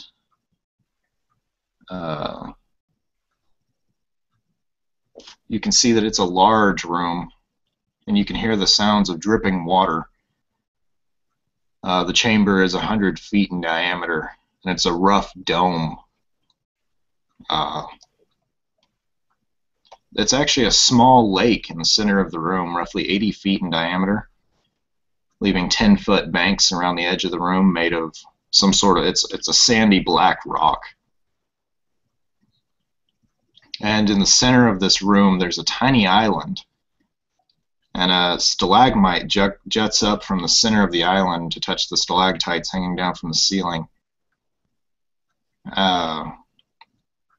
And roughly halfway up this rock formation, hanging suspended between the stalagmite and the stalactite, is a glowing orb of pinkish purple crystal. It's about 1.5 feet in diameter. Spreading from the stalagmite to the water is a bed of soft green ground cover similar to clover or grass. And kneeling on the island, staring at this crystal, is a creature that appears to be made of stone. But there's long rivulets of reddish, fiery energy coursing down its limbs and body. As you enter the chamber, it turns, and it looks at you with black pits of eyes that have a fiery ember burning in them. Yeah, with everyone's perception, you can see the mangled bodies of the 4 Fey warriors scattered about the chamber. The one closest to you is nothing more than pulped flesh in his clothing. Another is a blackened corpse. The only way you can tell that that one is a Fey is the bone sword he has clutched in his charred hands. Another bobs on the lake face down, somewhat bloated and blue. And the 4th appears to have made it to the island in the center, but there are now leaves and vines growing over, and it seems almost from his body. This creature stands up and moves towards you threateningly. What would you like to do? Look at the spell.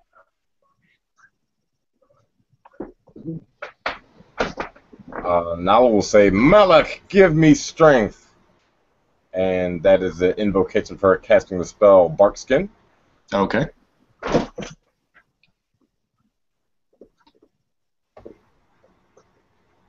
And she's readying herself for combat. She's not going to try and traverse the water, but if it's coming this way, she's definitely going to engage.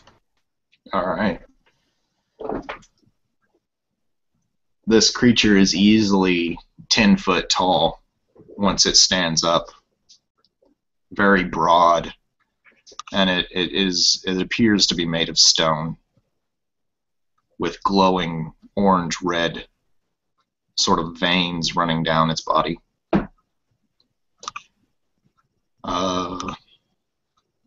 And if no one else is going to do anything, we're going to go ahead and go into Set myself in a flanking position of Nala, so that when a creature comes, we can ambush it. Okay. Do I need to roll a stealth check for that, or no? Yeah, go ahead. A stealth check. Alright. Stealth check of 24. As cover. Stealth check of 24 for a melee ambush. Basically gonna come down to the thing with rapier and dagger when it comes close to me and Nala. Okay. And everyone needs to give me initiative, which Nala already did. Do I have time to cast a spell? Yes, you do. It's a bonus action to cast it. What would you like to cast? Ensnaring Strike. Do what? I'm going to cast Ensnaring Strike. Ensnaring Strike, okay. And if we have a chance to cast something, I'll cast something as well. Alright. So you'll see Zephyr, he'll again wave his hands and kind of mutter a few words. And as he does, you'll see kind kind of almost from out of his person, wind will start whipping around him, and his body will become hard to see. It's almost as if it's become one with the wind, and his image is kind of blurred within this whirlwind as he casts blur on himself. Okay. Nice flavor on blur. All right. So Ren is 18. Dan is 18. Ren, is your dexterity is a +5, correct? And Dan, yours is less than that? Yeah, so you're going to go after her. And then Ben, what did you get? Or yeah, what did you get for initiative? I got a 16. A 16. And if you could tell me what Ensnaring Strike does. The next time I hit an enemy, the next time you hit a creature with a weapon attack before the spell ends, a writhing mass of thorny vines appears at the point of impact, and the target must succeed on a strength saving throw or be strained by magical vines until the spell ends. If it's large, it gets an advantage on the saving throw, and if it fails, then it takes a d6 piercing damage at the start of each turn. All right. Thank you. All right. So Ren will go first.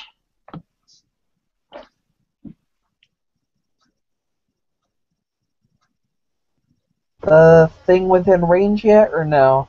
No, it hasn't taken its turn yet. And I will ready to sneak attack it when it comes in melee range. All right. Not a hold, but a ready. And we'll go on to How far off is it? it is roughly 50 feet away.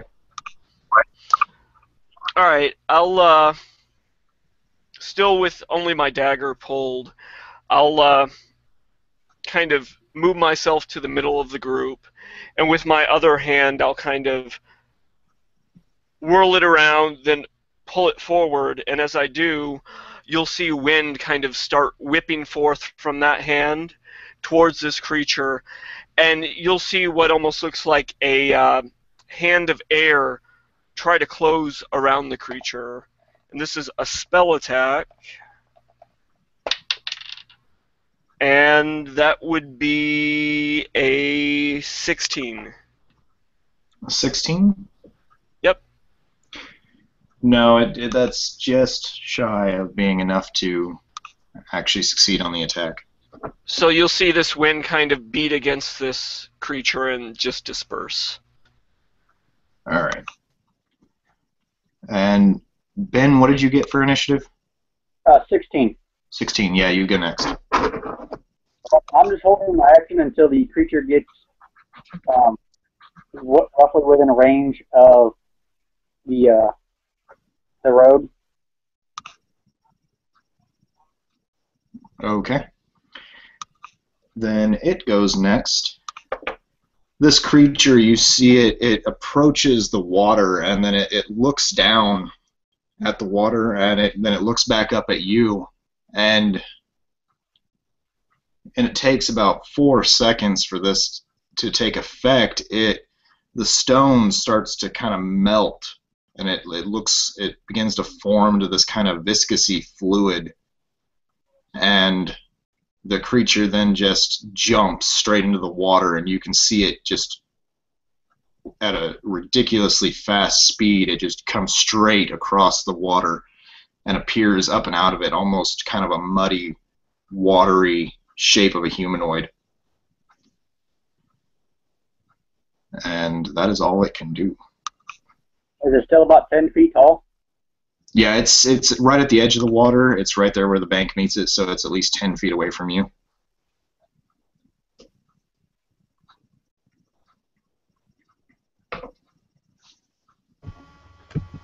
Do our readied actions go off or no?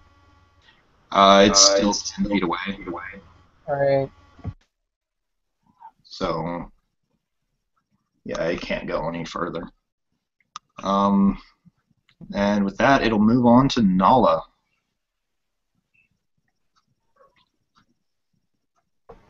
All right, on her massive mace, she's actually going to glower at this creature. For the sake of the wood elves! And at that, she closes the 10-foot distance and tries to smack it with the shillelagh. All right.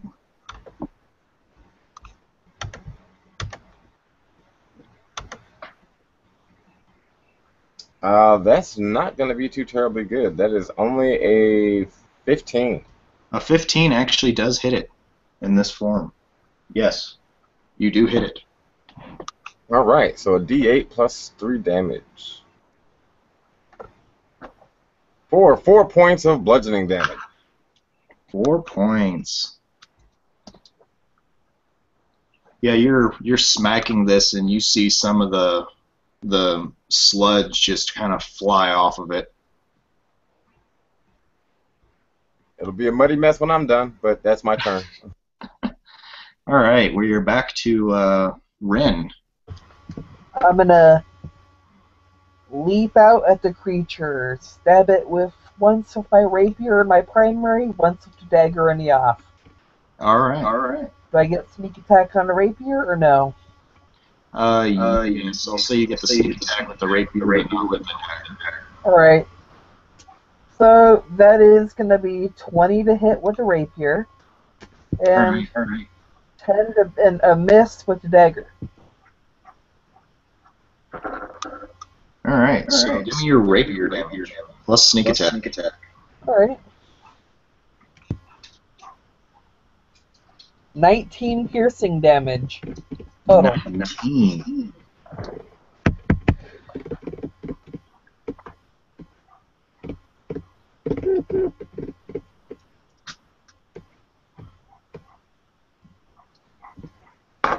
Okay, you stab it, and some of this muddy water flies out the back of it. This creature goes with kind of a good noise because it doesn't actually have vocal cords.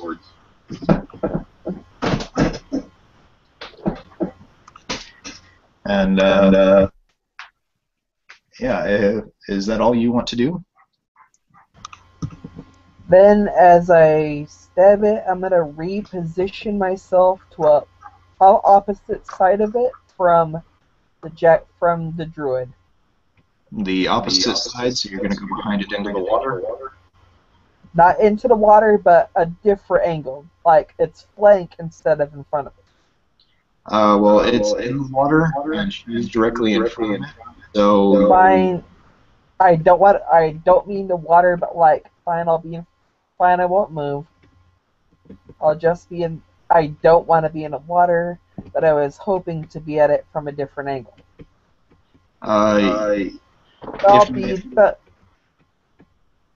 If you imagine it as a grid, the 6 spaces from the one that it's behind, and the 5 side and behind it, and the 3 and Well, I could be to the side if I wanted to.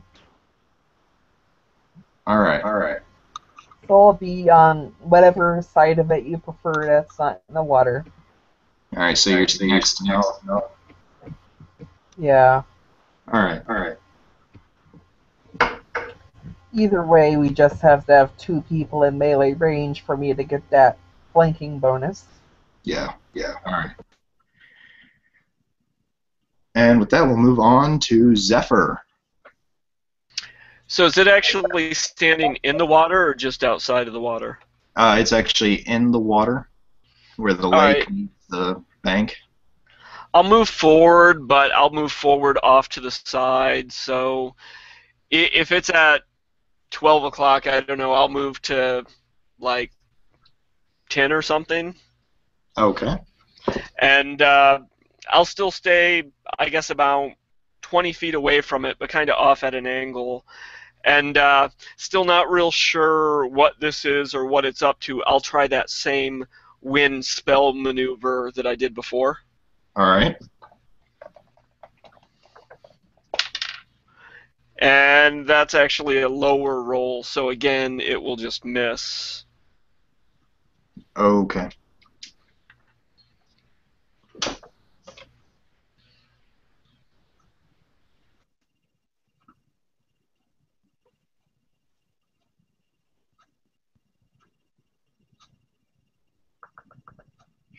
And now it is Ananias's turn. I ready to action go off when the rogue got within range. Your ready to action was with the bow? Yeah, to basically shoot with the ensnaring strike as the rogue got within range. Yeah, go ahead and we'll resolve that now. Okay. And then we'll do your turn. I got a 20 on the die. A 20? Yep, on the die, but that gives me 27 hit. That is a critical hit. Cool. And then it has to, as these vines basically shatter through the ground and snaring it from head to toe and trying to just hold it tight and basically make sure it can go anywhere. It has got 2 saving throws it can make since it's a large creature. This particular creature is actually immune to being grappled or restrained. Okay. So, at least in this form it is.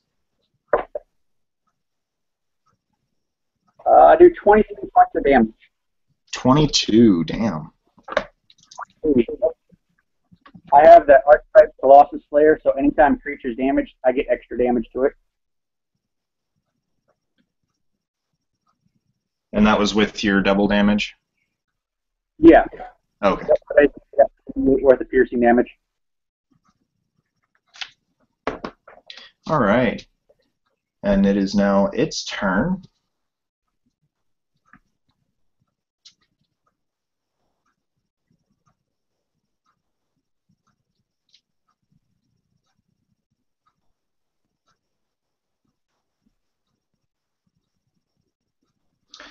And it is actually going to just straight up attack you.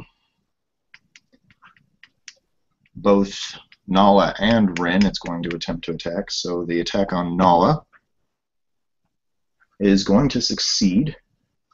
And the attack on Rin is also going to succeed. Oh, your turn, your actual turn. Okay. Yeah, I forgot about that. I did too. So. Yeah, the show is ready to action. 13, 20 to hit. Yeah, that succeeds. One, that's 2 arrows. So 7. That's I want brain dead. Sorry. 20 more points of damage. All right.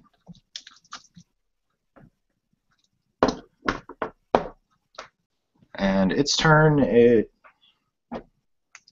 I'll go ahead and re-roll.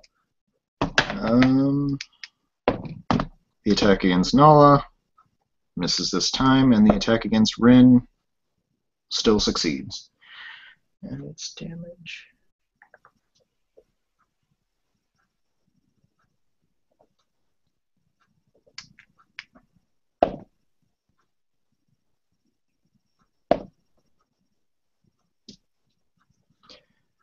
Rin, you take 10 points of bludgeoning damage as it just takes one of its giant, muddy, watery arms and just smacks you with it when you feel like you've been hit by a tidal wave.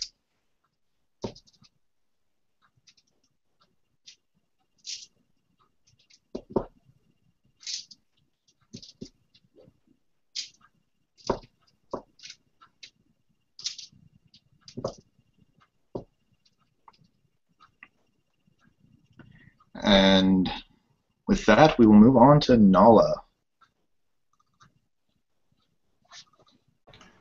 All right, this thing is not being very nice. It's not being very nice at all. No, it's not. So I'm going to actually spend. Let's see. Those poor spells. I already cast that one. I don't know too terribly many. Downside of being such low level. Right, I don't actually have any combat spells. It is not an animal, I can tell that much. So I'm going to hit it over the head once again with my massive jaguar paw. All right. Hear the name of Malik.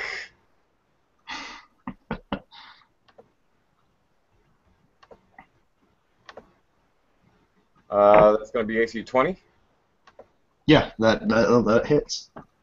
for 6 points of bludgeoning damage. 6 points. And since you all have actually been in combat with it and all hit it for the most part, you realize that where your attacks would normally be knocking a lot of stuff off of it, that almost seems to reform after your attacks. Your attacks only knock out about half of the mud that they normally would bring blood on another creature. If it makes any difference, my shillelagh does count as a magical weapon. Oh, then yeah. That does make a difference. Let me just recalculate his.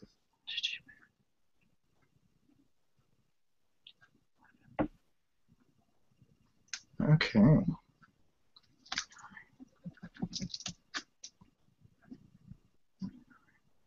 All right.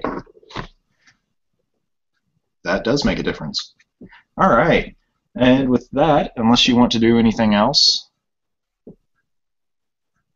Nope, can't do anything else. Out of spells, and don't want to move away from it, so. All right. With that, we will move on to Ren, who has just struck with this. Attack it first with the rapier, second with the dagger. All right. And First, I'm going to roll the rapier, but I gotta look for a d20. That is going to be a 15 to hit. Yeah, that's. And the dagger is a crit. Okay. And the sneak attack is on the rapier and not the dagger. Yeah, we'll look up that roll later. But say it's only on your main weapon right now. That's 14 damage from the rapier. Now I gotta roll for the dagger. All right. Which the dagger is times 2. That's 4 damage from the dagger. So 14 and 4 is 18. All right. But it's 2 attacks. One dealt 14, the other dealt 4. All right.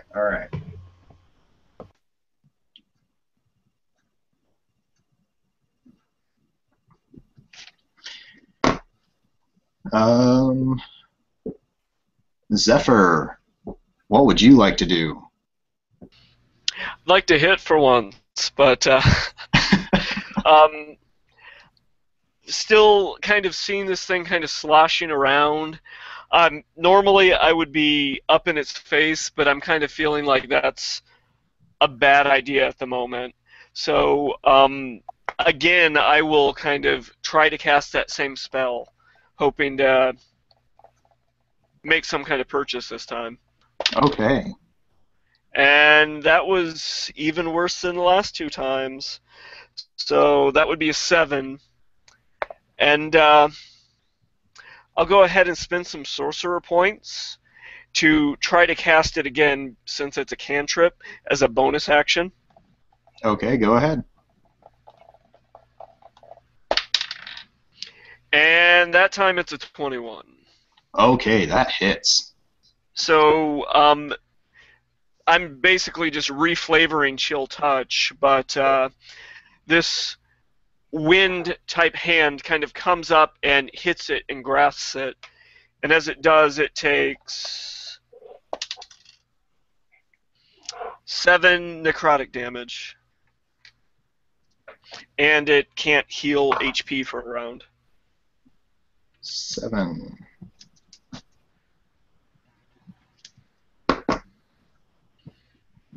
And that's it for me. All right. That makes it Ananias's turn. Well, So it seems like it's not really taking damage, huh?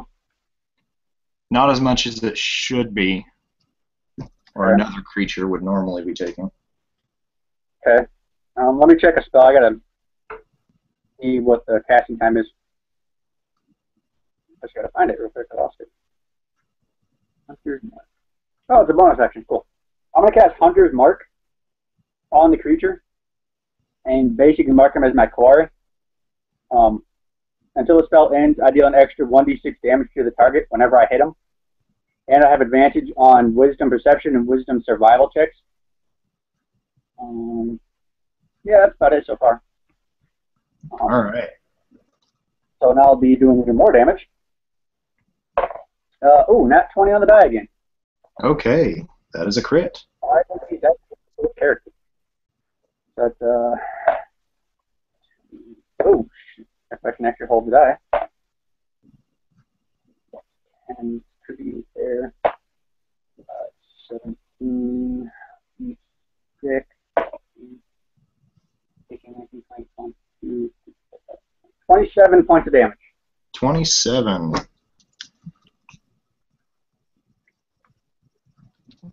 That's another arrow.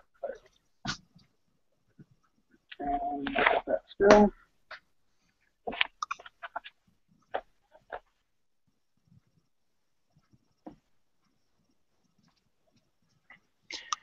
All right. And is that all you want to do for your turn? Yeah. All right, let's see if this creature. Okay.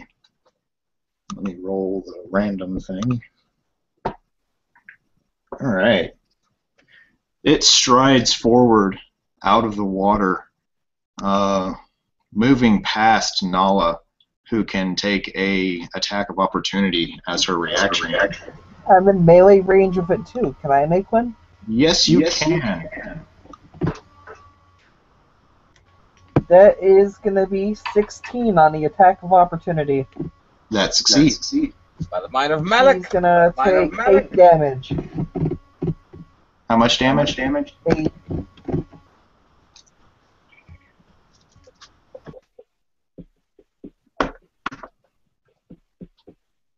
And Nala, you didn't succeed? Nope, I missed. All right.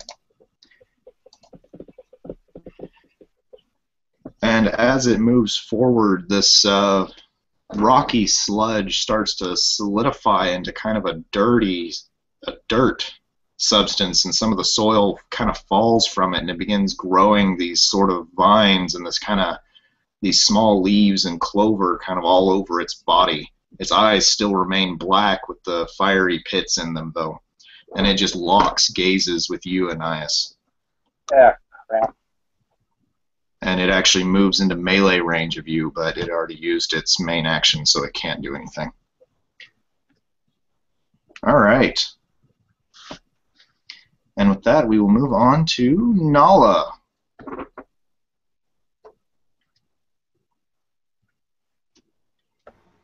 All right, seeing as how this creature has exposed its back to her, she will step forward once again to close the distance and make sure he is thoroughly surrounded by allies.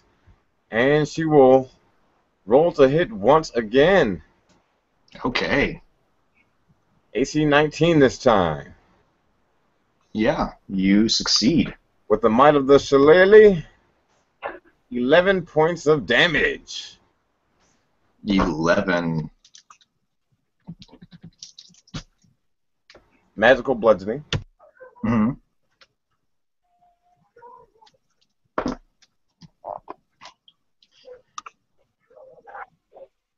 All right. And if that's all you want to do, we will move on to Ren. I will move back into melee range behind it. Stab it with my dagger. My rapier first, dagger second as normal. Rapier gets the sneak attack die because of flank. So first rapier roll, that's going to be a 21 to hit, modified. That succeeds. And now for the second attack, a 17 for the dagger. That succeeds as well.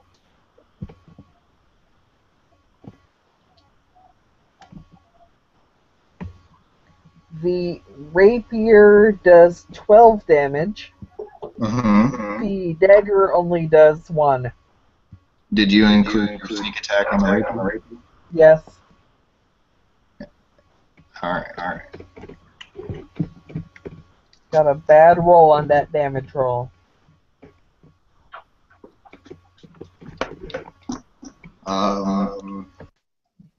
Zephyr.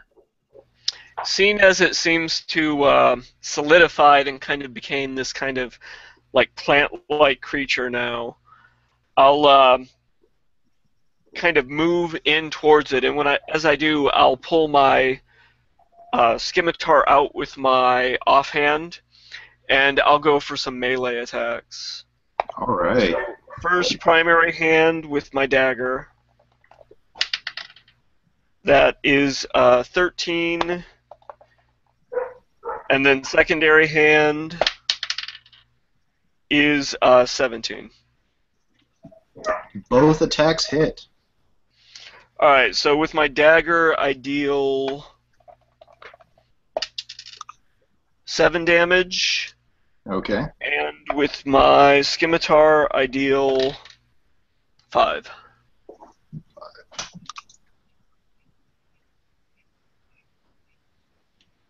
You dealt how much with your dagger? 7 with the dagger and 5 with the scimitar. And are either of those weapons considered magical? Nope, they're just weapons. Unless you consider the fact that I had light on the dagger, but that doesn't give it any magic damage. I'm not. No.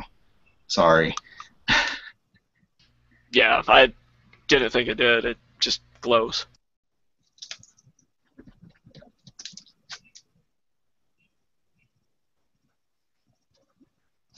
All right. And with that, we will go on to Anais. It is now your turn. What kind of action is it to basically drop my bow and then draw both of my swords? That's just your swift. Okay. Dropping an item is basically a free action, I think. And then drawing 2 swords, is that swift or? I'm going to say that it's your swift and half of your movement. Okay, well, I'll find a move that way. Basically dropping my bow, drawing both of my short swords. I'm going to proceed and stab it. Okay.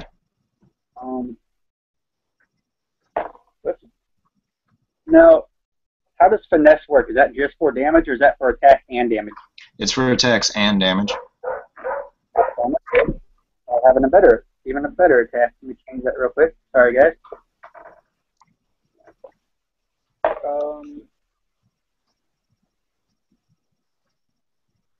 Does a 14 hit? A 14, yes. Oh, wow. And a 17. A 17 hits. Okay, so I got 3d6 and a d8 worth of damage.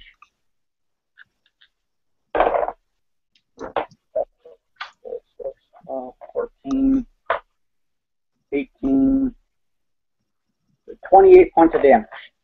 28 points of damage.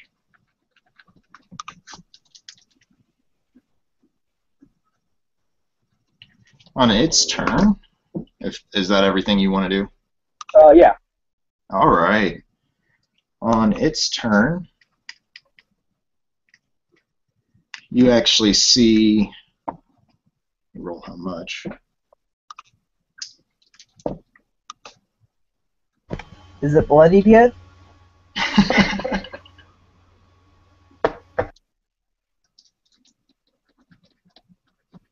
At the very least, we know it's muddied.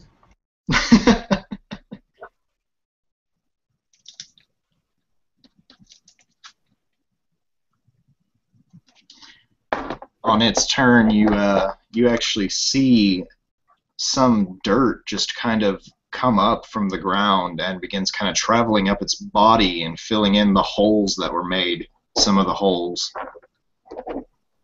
And then it goes ahead and makes an attack, which in this form it really sucks at. And just completely misses you as vines shoot out of its hand and tries to grab you, Anais, and you just duck and roll away from the vines, and it just reels back, and it just kind of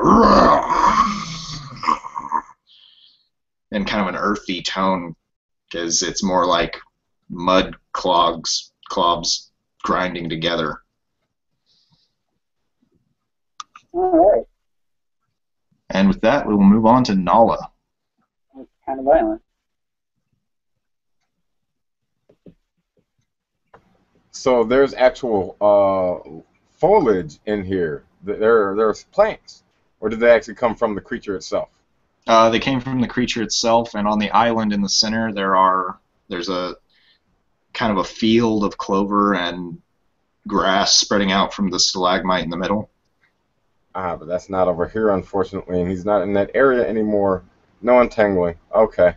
Well, I guess I have no choice but to beat him barely about the head and neck with my shillelagh. Does it state that entangling? Let's just look up the spell really quick, because I don't want to take an option away.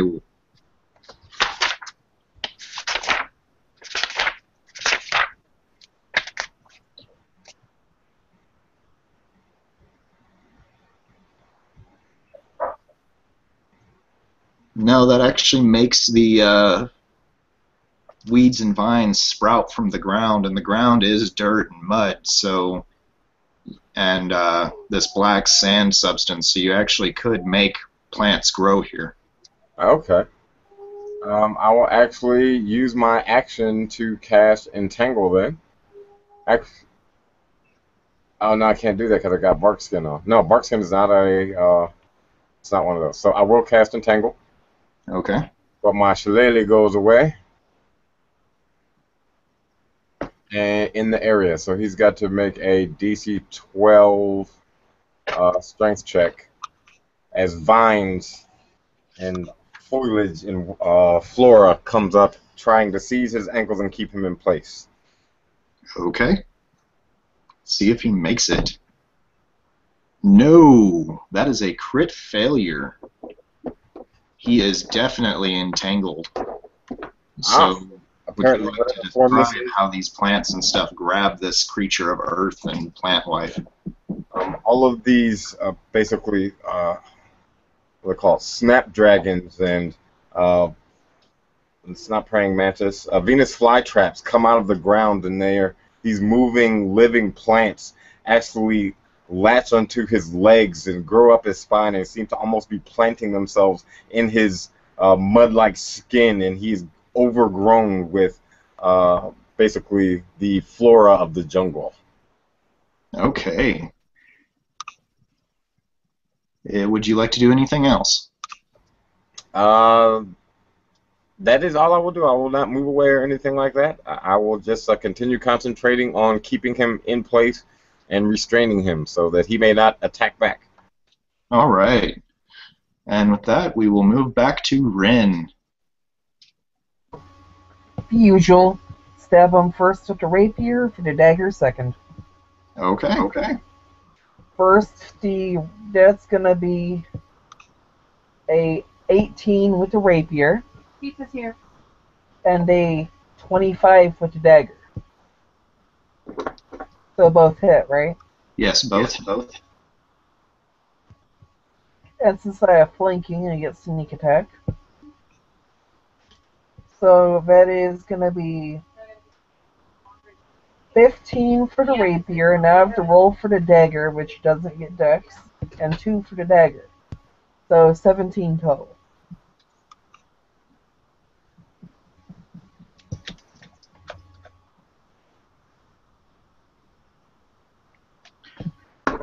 This creature howls out in anger and rage. And we move on to Zephyr. Alright, so from the other side, I'll try to avoid the vines that are entangling it, but again, try to make 2 attacks. First with my dagger, second with my scimitar. Okay. And looks like it is a 21 with the dagger and a natural 20 with the scimitar. Okay, the scimitar crits, and the other one does hit as well. Alright, so the dagger will be 4 damage. And how are you doing crits? You just roll and add all modifiers, and then double it. Alright, well I don't get a modifier for the scimitar, but doubled that would be 10 damage for the scimitar. Okay, so how much total? That was a total of 14.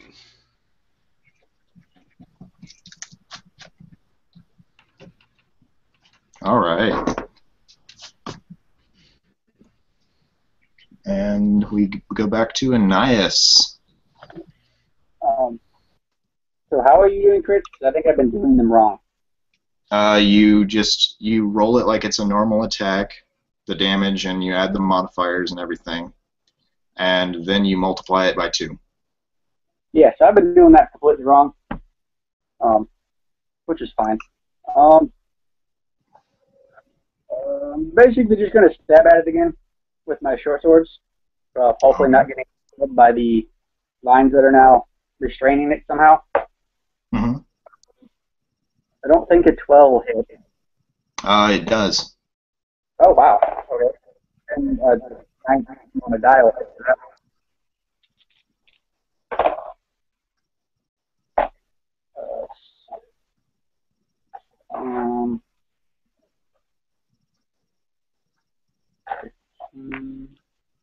25 points of damage. 25.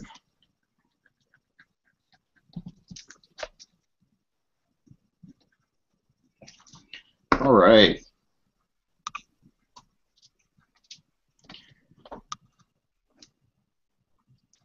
It is now its turn. And now it has to change again. Okay.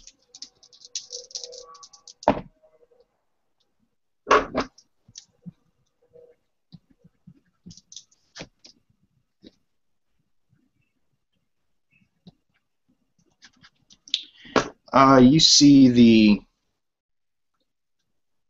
more dirt and stuff. It actually seems to climb up some of your Venus flytraps and the vines restraining it, and they continue filling in some of these wounds on it, these clods of dirt, and then it lets out this kind of a gravelly roar, and you see the plants on it kind of start to wither and they die and they fall off. And then all the dirt just seems to kind of compact, and more dirt comes in and fills out where the body where this other dirt has been compacting, and it turns back into this rock-looking creature that it was originally, with the veins of red fire shooting down its arms, and it just lets out this kind of bellowing, kind of rocks scraping together sort of screeching sound now. And with that, we move back to Nala.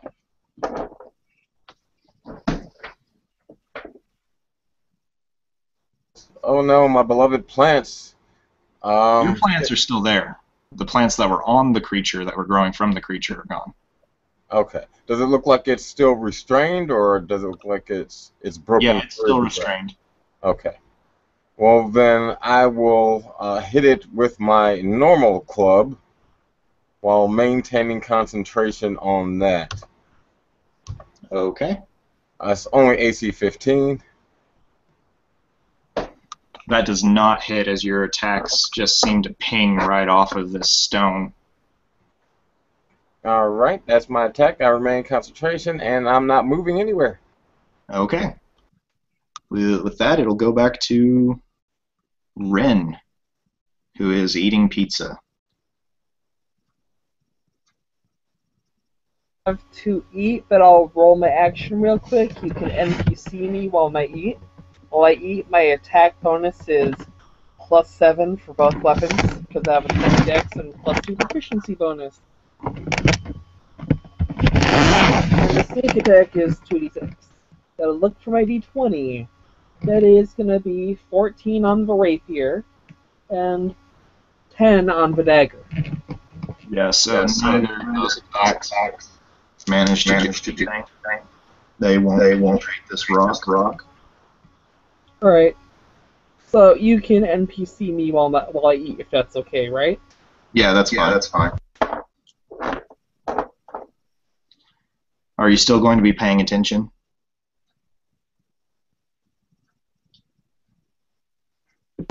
I'll be in another room. I'll need a recap when I return. Okay. All right. So with that, we will go on to Zephyr.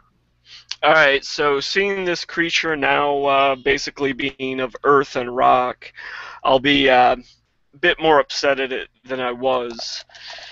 Being air, earth is kind of my mortal enemy. And just like before, I'm kind of going to try to make 2 attacks on it. Be a... where's my modifiers? 16 and a 10.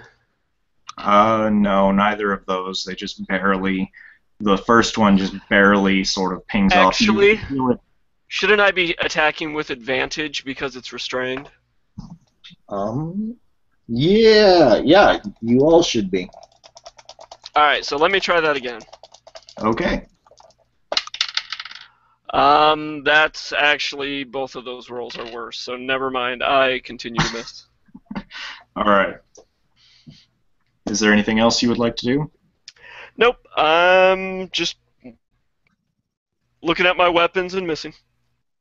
Okay. All right. With that, it goes to Anais. Quick thing, did you want to redo the rogue's turn since she didn't roll for advantage? Where'd my d20 run off to? Okay.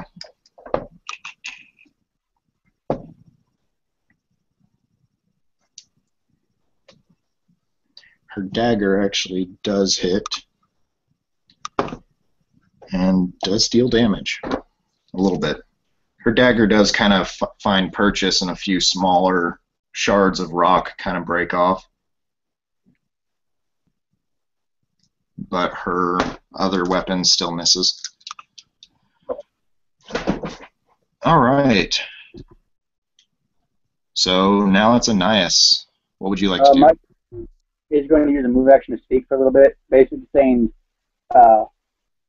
drench it in water to see if that removes the rock again.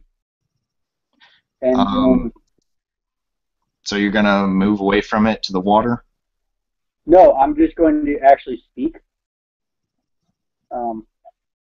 I don't know if that is an actual move action or something, or if it's just a free action to speak. But I'm basically just going to tell the group to drench it in water to see if that removes the stone skin, last time. It's a free action to talk, so as long as you're not trying to do a soliloquy or sing Amazing Grace or something. I mean. At which point I'm going to put away one of my short swords in my office, draw my water skin in water. You're going to put away one of your short swords and do what? You're kind of breaking up. I'm going to take my water skin off my hip and basically start throwing the water on it to see if that turns it back to mud. Okay. Yeah, go ahead and make me an attack roll.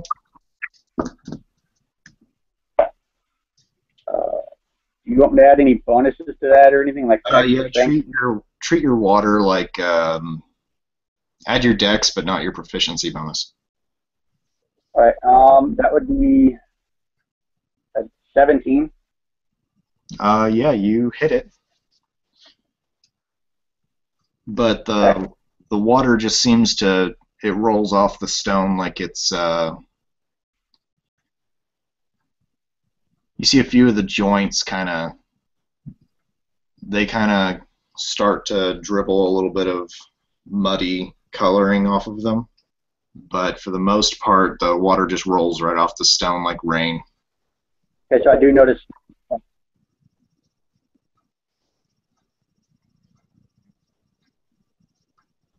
Okay. If I can, I would like to try to push him into the water. I don't know if I have an action left to do that. No, you don't. Plus, That'll be it's my turn then. restrained. Yeah. So it is now its turn, and it gets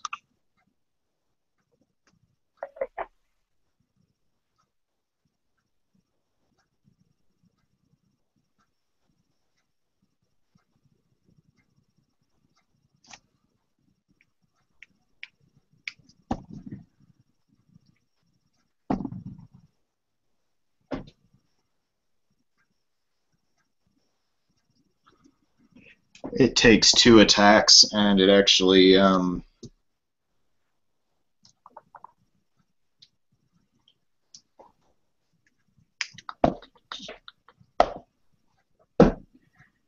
need you, Anais, to give me a strength check. All right. 14. Yeah, you succeed, and as it just takes both of its arms and just slams you forward, trying to knock you away from it, you still maintain your distance, and but you do take 6 points of bludgeoning damage. Well, clearly I am. Do what? So clearly I am. Oh.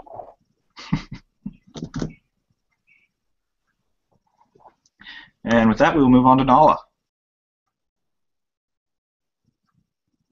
Alright, seeing as how this thing is indeed restrained, I will not bother recasting Shillelagh. However, oh wait, or did it actually manage to get out of the restraints? No, it's still restrained. Okay. Well, then I will roll with advantage on hitting it verily. And that's probably going to be a miss because the highest is a 13? Yeah. Yeah, it just, your attack pings harmlessly off of its stone body. The Might of Malak is not with me anymore. I must get more shillelaghing done. And that will actually end my turn. I can only attack once. Okay. We move back to Ren, who fails with her main hand and actually succeeds with her dagger. Wait, which ones are offhand? Is it the scimitar or the dagger? The daggers are offhand. Dagger. Okay. Now for a whole 1 point of damage. At least it's a fast weapon. Yeah, but it's in her offhand. It doesn't get the bonus damage. I forgot how long that.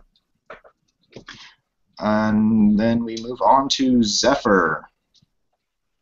Alright, seeing how it seems to be so hard and our attacks don't seem to be doing much to it, I'm going to kind of back off a little bit, like maybe 20 feet, Okay. and try to cast on it. Alright. As you move away, it does get an attack of opportunity. With disadvantage.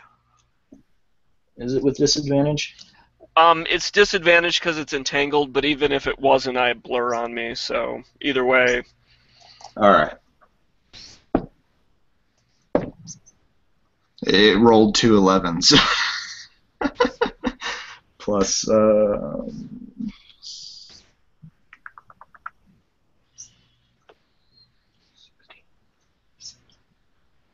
it just barely misses you as you walk or as you move away. All right, so I'll move away, and again, I'll try to cast that same spell that I did before, and you'll see this kind of wind kind of fly out from me and go towards it. Okay. And that would be a 23 That succeeds.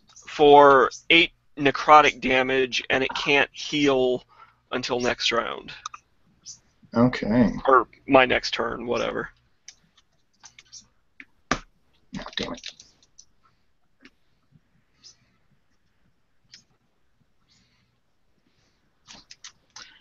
So, would you like to describe how necrotic damage affects the stone creature? So you'll see this hand of wind kind of like fly up against it, and it'll kind of grasp it. And as it grasps, you'll see that the stone and earth just seems to crumble as if it was exposed to like many generations of time all at once. And just pieces of earth and dirt just kind of crumble away from it.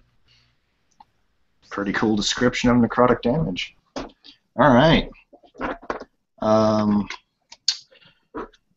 With that, it is Ananias's turn.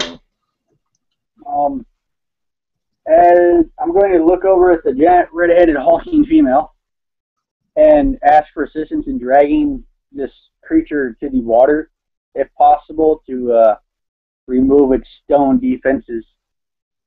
We have a better chance of defeating it. Okay. I'm just going to basically bring an action to, I guess, grapple and or push him or whatever. Yeah, I'm going to say it's going to be an opposed check between you and the creature gets advantage because it's a size category larger. Okay, I'm actually going to hold off on the strength check to push it until I get assistance, so we can basically push it at the same time, if that's possible. Okay. And, Nala is a, shit. Whatever that creature is. And she counts as a large creature for her lifting and carrying capacity. That's even better. Indeed, that is true. She qualifies as a Goliath, so she counts as large. Okay.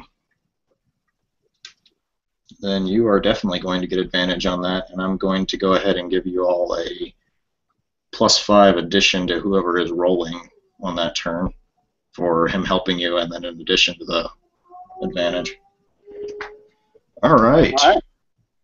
So on its turn, let's see which it turns into. Oh. Well, I didn't want it to turn into that.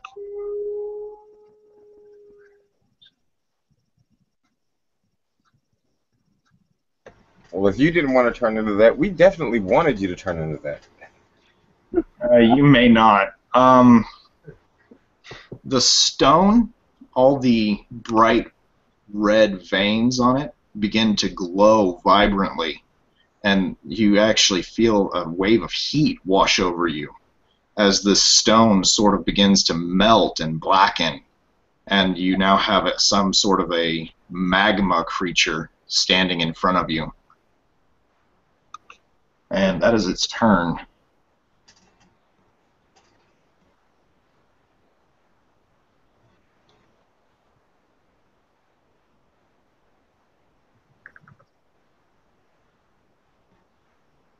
All right, does that make it Nala's turn? Yes. Nala looks over at the ranger and says, "I absolutely will not. It's burning." What changed? And at that point she says, "I require the might of Malak once again," and she raises her shillelagh high in the air once again as the entangling effect goes away, which I'm no doubt think it was about to in anyway because of the fire creature, and she smites verily it upon the head and neck. Okay. And that's only AC 10, so she misses. Yep. All right. So with your turn gone, we will go back to Rin, and it is no longer entangled. Hey guys, I have to go roll up my car windows. Be right back. Okay. And she gets her sneak attack, but the dagger does not hit. Scimitar is a D6. Okay.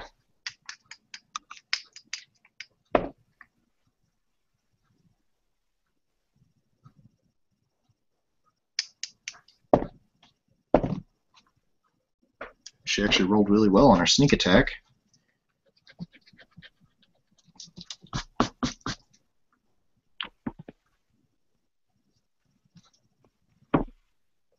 All right. And with that, it goes to Zephyr.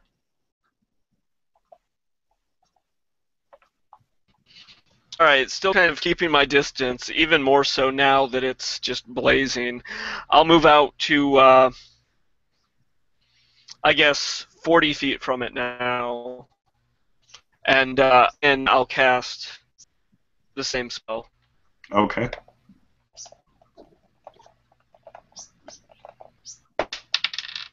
And that was a natural 1, so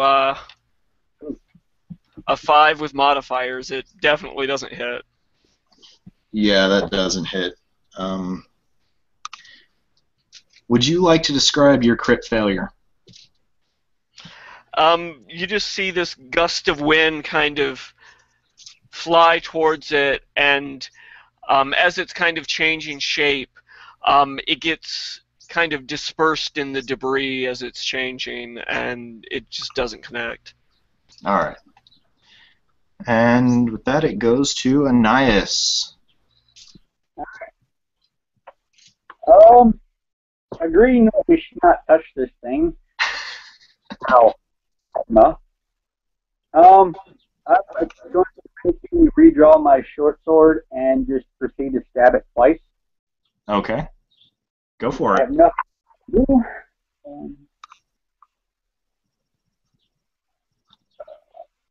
Does a 15 hit? A 15? Yes, it does. And how about a 14? A 14 hits as well. Cool. At least I'm averaging some good. Backseas. Yeah, I had 17 hit points last I checked. How much do I have now? It's still intact.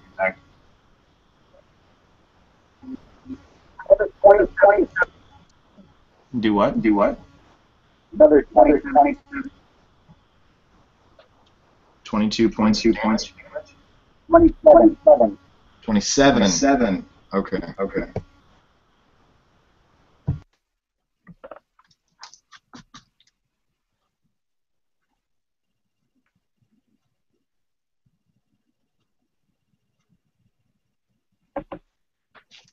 All right.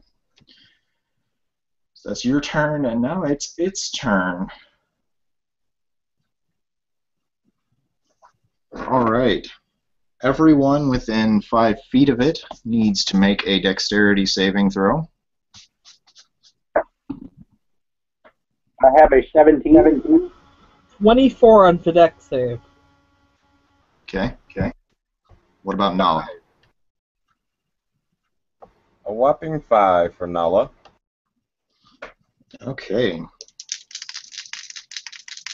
I don't remember, does the level 3 rogue have evade?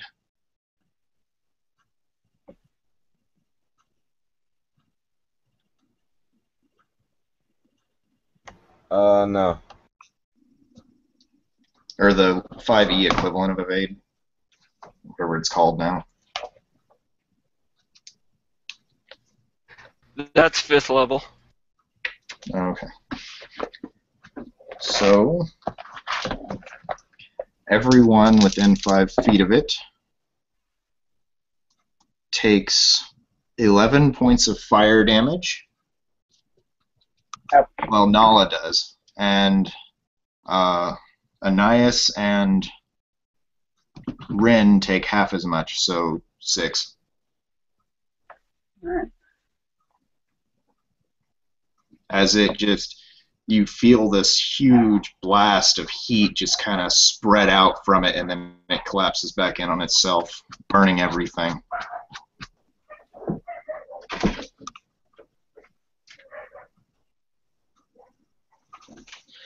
Hey guys, I gotta go grab my dog. It got loose. I'll be right back.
I swear to God.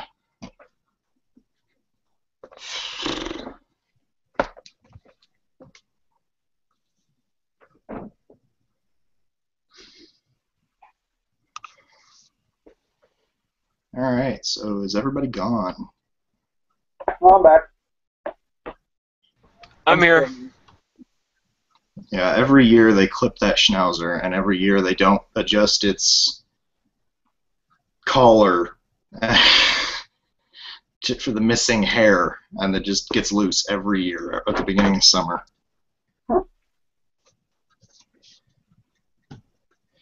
So I heard our frickin' husky out back barking, and I was like, what the hell?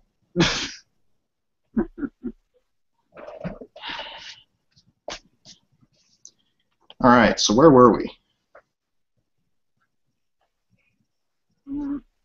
The magma beast had just died. Oh yeah? Oh, yeah? Elemental beast died, exploded, we took damage. It didn't die. Like the heat wave collapsed on itself. Coming back towards you. It like came out and then it came back in.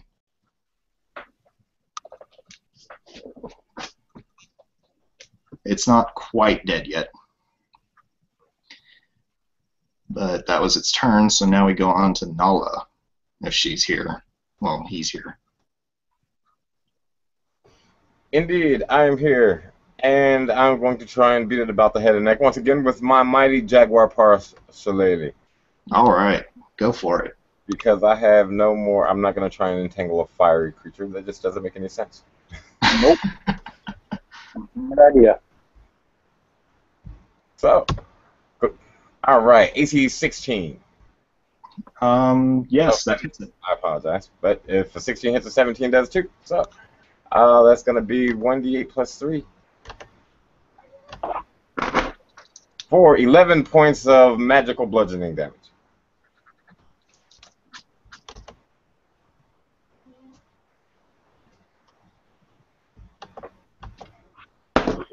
Okay. With that, we go back to Ren.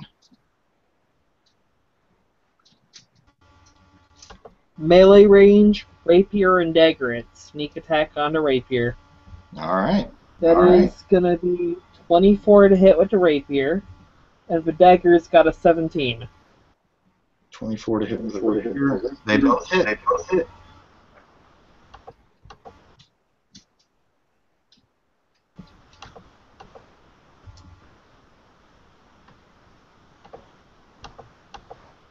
$19 damage, piercing. 19 damage. Alright. So I will allow you, Brad, for the group, how you kill a lava monster with a rapier. I pierce the lava monster in the center of mass with such force from the momentum of my swing that it causes the molten, solidified creature to fragment into dust. Okay. You kill it with such force, you strike it with such force that it dies, starting to turn to dust. Everyone within it needs to make a strength throw.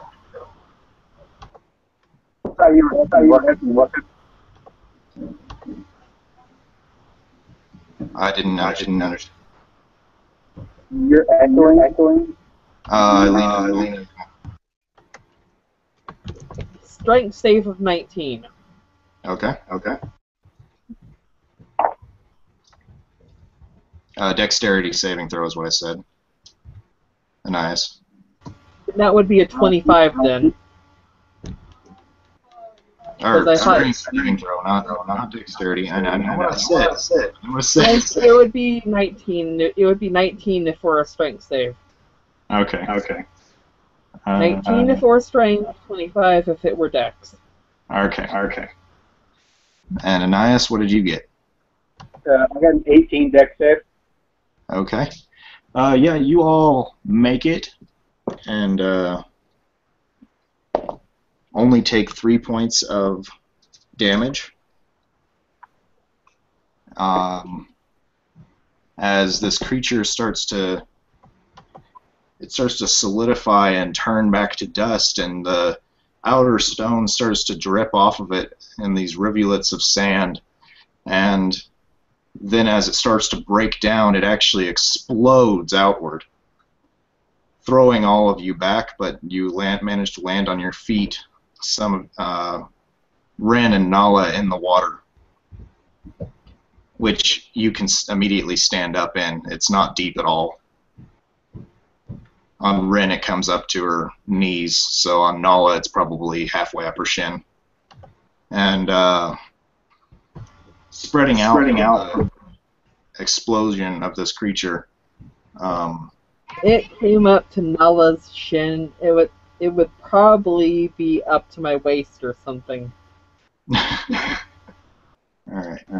And spreading out from this explosion, alternating between these craggy little peaks of spiky rocks that shot out, and then the next line is black glass, like lava had flowed and made obsidian, and the next one is just a line of mud and rivulets, and then the next one is it's a thick covering of clover and grass, and they just alternate going all the way around it in that order.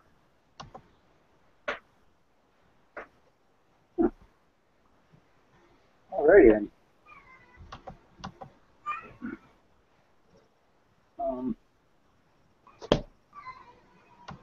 My character is basically going to immediately gather all the remains of the 4 fallen comrades of mine.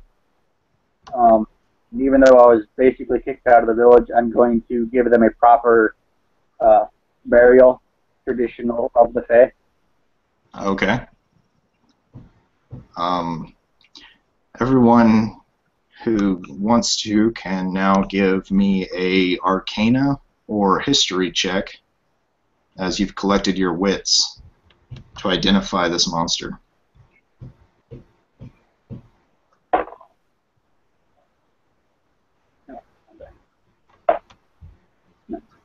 Um, 23 for whichever one you. I don't technically have it, but untrained, it's a 23. Okay. Nala knows what it is. It is fertilizer for the plants that must grow within the woods. All right. You're not far off. Everyone realizes that this is a young primordial, or it was. Beings responsible for the world's creation, in a sense. Everywhere they travel, plants start to grow, volcanoes begin erupting. They're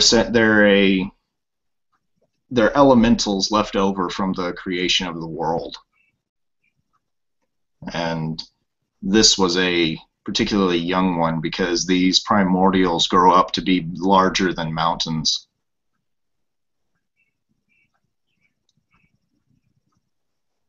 Would anyone like to do anything as your gaze is kind of drawn to this purplish pink glowing gem in the center of this chamber? That's exactly what I was going to go and investigate to see whether or not it can be moved or manipulated. It is about 20 feet up in the air, suspended between the stalagmite and the stalactite. I'll look at it as well. As you get closer and you realize it's kind of pulsating, kind of with a, it's almost like a heartbeat.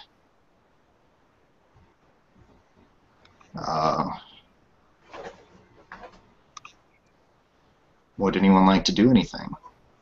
Yeah, I'm going to actually climb up the stalagmite and see if I can put my hands on this big, pretty, glowing gem. Okay. Give me a acrobatics to climb up it, or athletics. Definitely athletics. We like athletics. I think I have can roll with advantage, but an 18 should. Yeah, you have no problem climbing up the stalagmite. I'm saying that right. The stalagmites are the ones coming from the ground. I always stalagmites and stalactites. I twist them sometimes myself. Yeah. Stalactite, hangtite. That's how I remember it. Okay. Yeah. You climb up the stalagmite and you get up there and you place your hand on this and you can feel it it's pulsating and vibrating at the same exact rate every time, kind of like a heartbeat, and it's warm to the touch. I'd like to try and remove it from its place between the stalagmite and stalactite.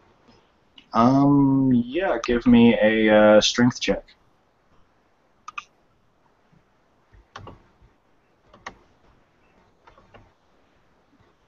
Nope, only a 4. You're up there and trying to pull this crystal out of it, and it just seems to be held in place by some sort of... It's suspended between this, but... Climb up, make a strength check to give Nala advantage on her next strength check. All right.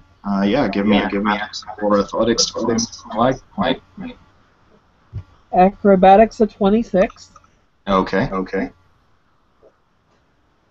Strength check to assist of that's going to be 17. All right. Yeah. Advantage on our next. Would you like to do Zephyr? I would like to yeah, that's fine. Everybody else.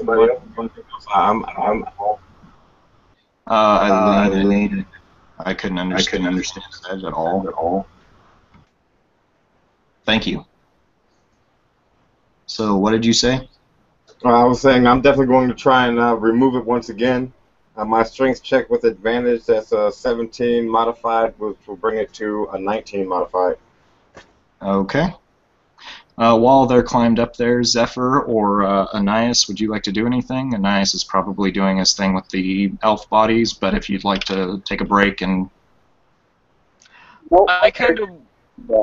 Just giving them the full burial, ignoring everything else going on. Okay. I kind of wanted to call to Nala and say, do you think it's wise to remove this stone when we don't yet know its purpose?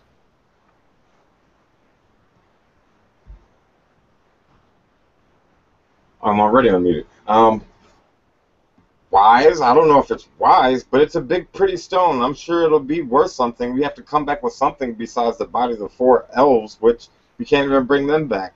So We have to have something to show for this. This is a trophy for the Anunnaki to show that we have defeated this. And of course, if we can manage to break down this gem, I'll let you all have a portion too.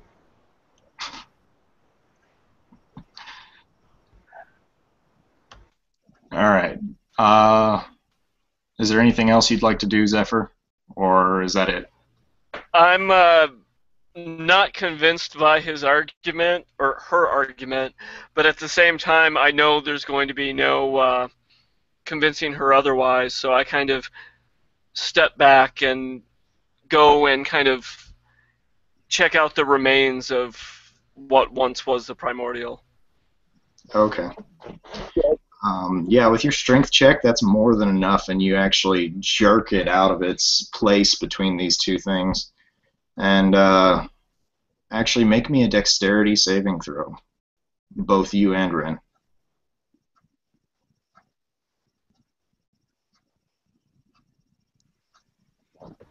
That's a 10. 14 on the dex save. Yeah, Ren, you managed to cling on to the stalagmite, but Nala actually takes this gem and jerks it out with such force that she throws herself off the stalagmite, landing near the water on this island.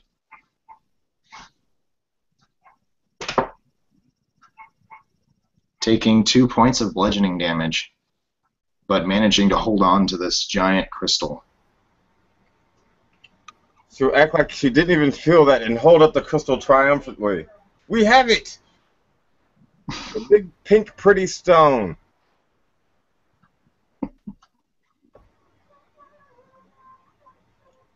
The cave doesn't start to collapse or anything like that, does it? No, it doesn't. Does it continue beating? Yes, it does. Well, I hold the gem out for everyone to see. We have something to show for our travels here. I suppose we should go and give our story to the elders with the wood elves. All right. Yeah, you fast forward here, unless anyone wants to do anything. Does my character know anything about the gem? No. No? Okay. Nothing, anything anyone else would know. Okay.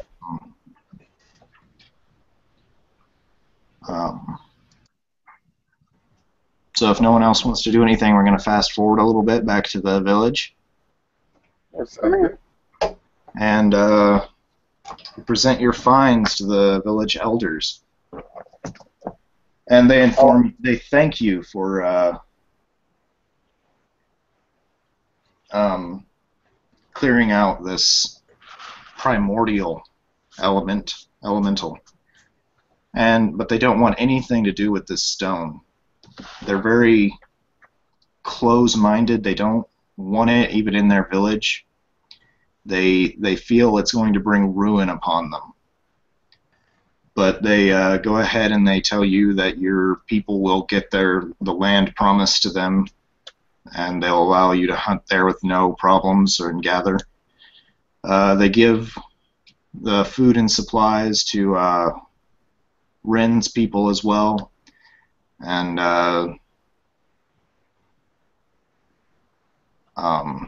they give you all the supplies you need to survive for at least a month. Zephyr and Anais. And if there's anything else that you would like to request, they might be able to. And I am going to return the rope I borrowed as promised.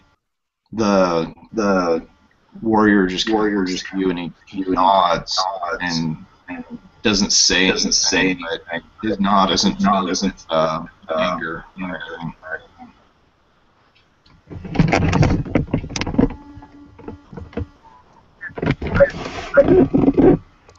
I will tell him I thank you for loaning me this. It was very useful in finding our discovery. He just kind of walks away.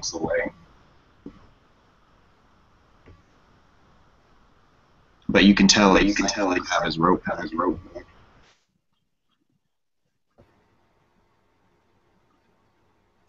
I don't think he likes the light-skinned elves. Well, I suppose we have to figure out how we're going to break this thing into 4 pieces so that we can each have a piece. How about you all travel with me to the Anunnaki lands, and we can try and get the strong men to do it there.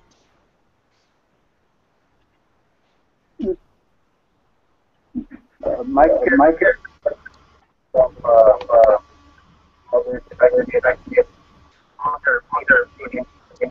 Yeah, let's. I can see us traveling to the Anunnaki lands.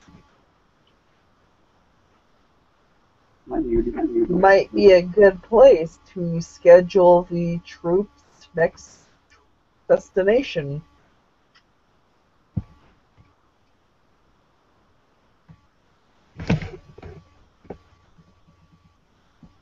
All right. And that, you all got the stone, and you are now traveling to the Anunnaki lands. So, character did have things to do in town. okay, what do you want to do in town? I was basically going to ask if I can't get 1 or 2 hand crossbows for assisting this. And then I was going to basically return to the 4 families of the fallen people. One item that I've recovered from each of the bodies, so they have something to remember them by and whatnot. All right. Yeah, you return all these items to them, and one of the families actually gives you the sword you recovered from the charred warrior. They say that they have no other sons that require such a weapon, and it is a bone sword carved from the leg of some sort of large beast, and it's actually a masterwork scimitar. Sweet. I graciously thanked them and everything, and informed them that I did, in fact, put their son to rest. And the elders, upon you asking about these hand crossbows, inform you that they've heard of such creations from travelers who come from the short people that live underground, the short men. I've heard of these short men. Essentially dwarves is what they're describing. Yeah. To the north of here. And the Anunnaki lands are the other direction, so... Yeah, it happens. I thanked them for the information and proceed to meet up with the rest of the group and prepare for our travels to the Anunnaki land. Okay. And so with the stone divided up, are the 4 pieces still pulsing? You have to go to the Anunnaki lands to break up the stone. But this is a good place to stop tonight. So unless anything they want, we can stop here and rest. Let's take a long rest before the end of the session. Okay. Everyone else agree with the long rest idea? Works for me. Definitely does. All right. With that, we're going to stop the broadcast.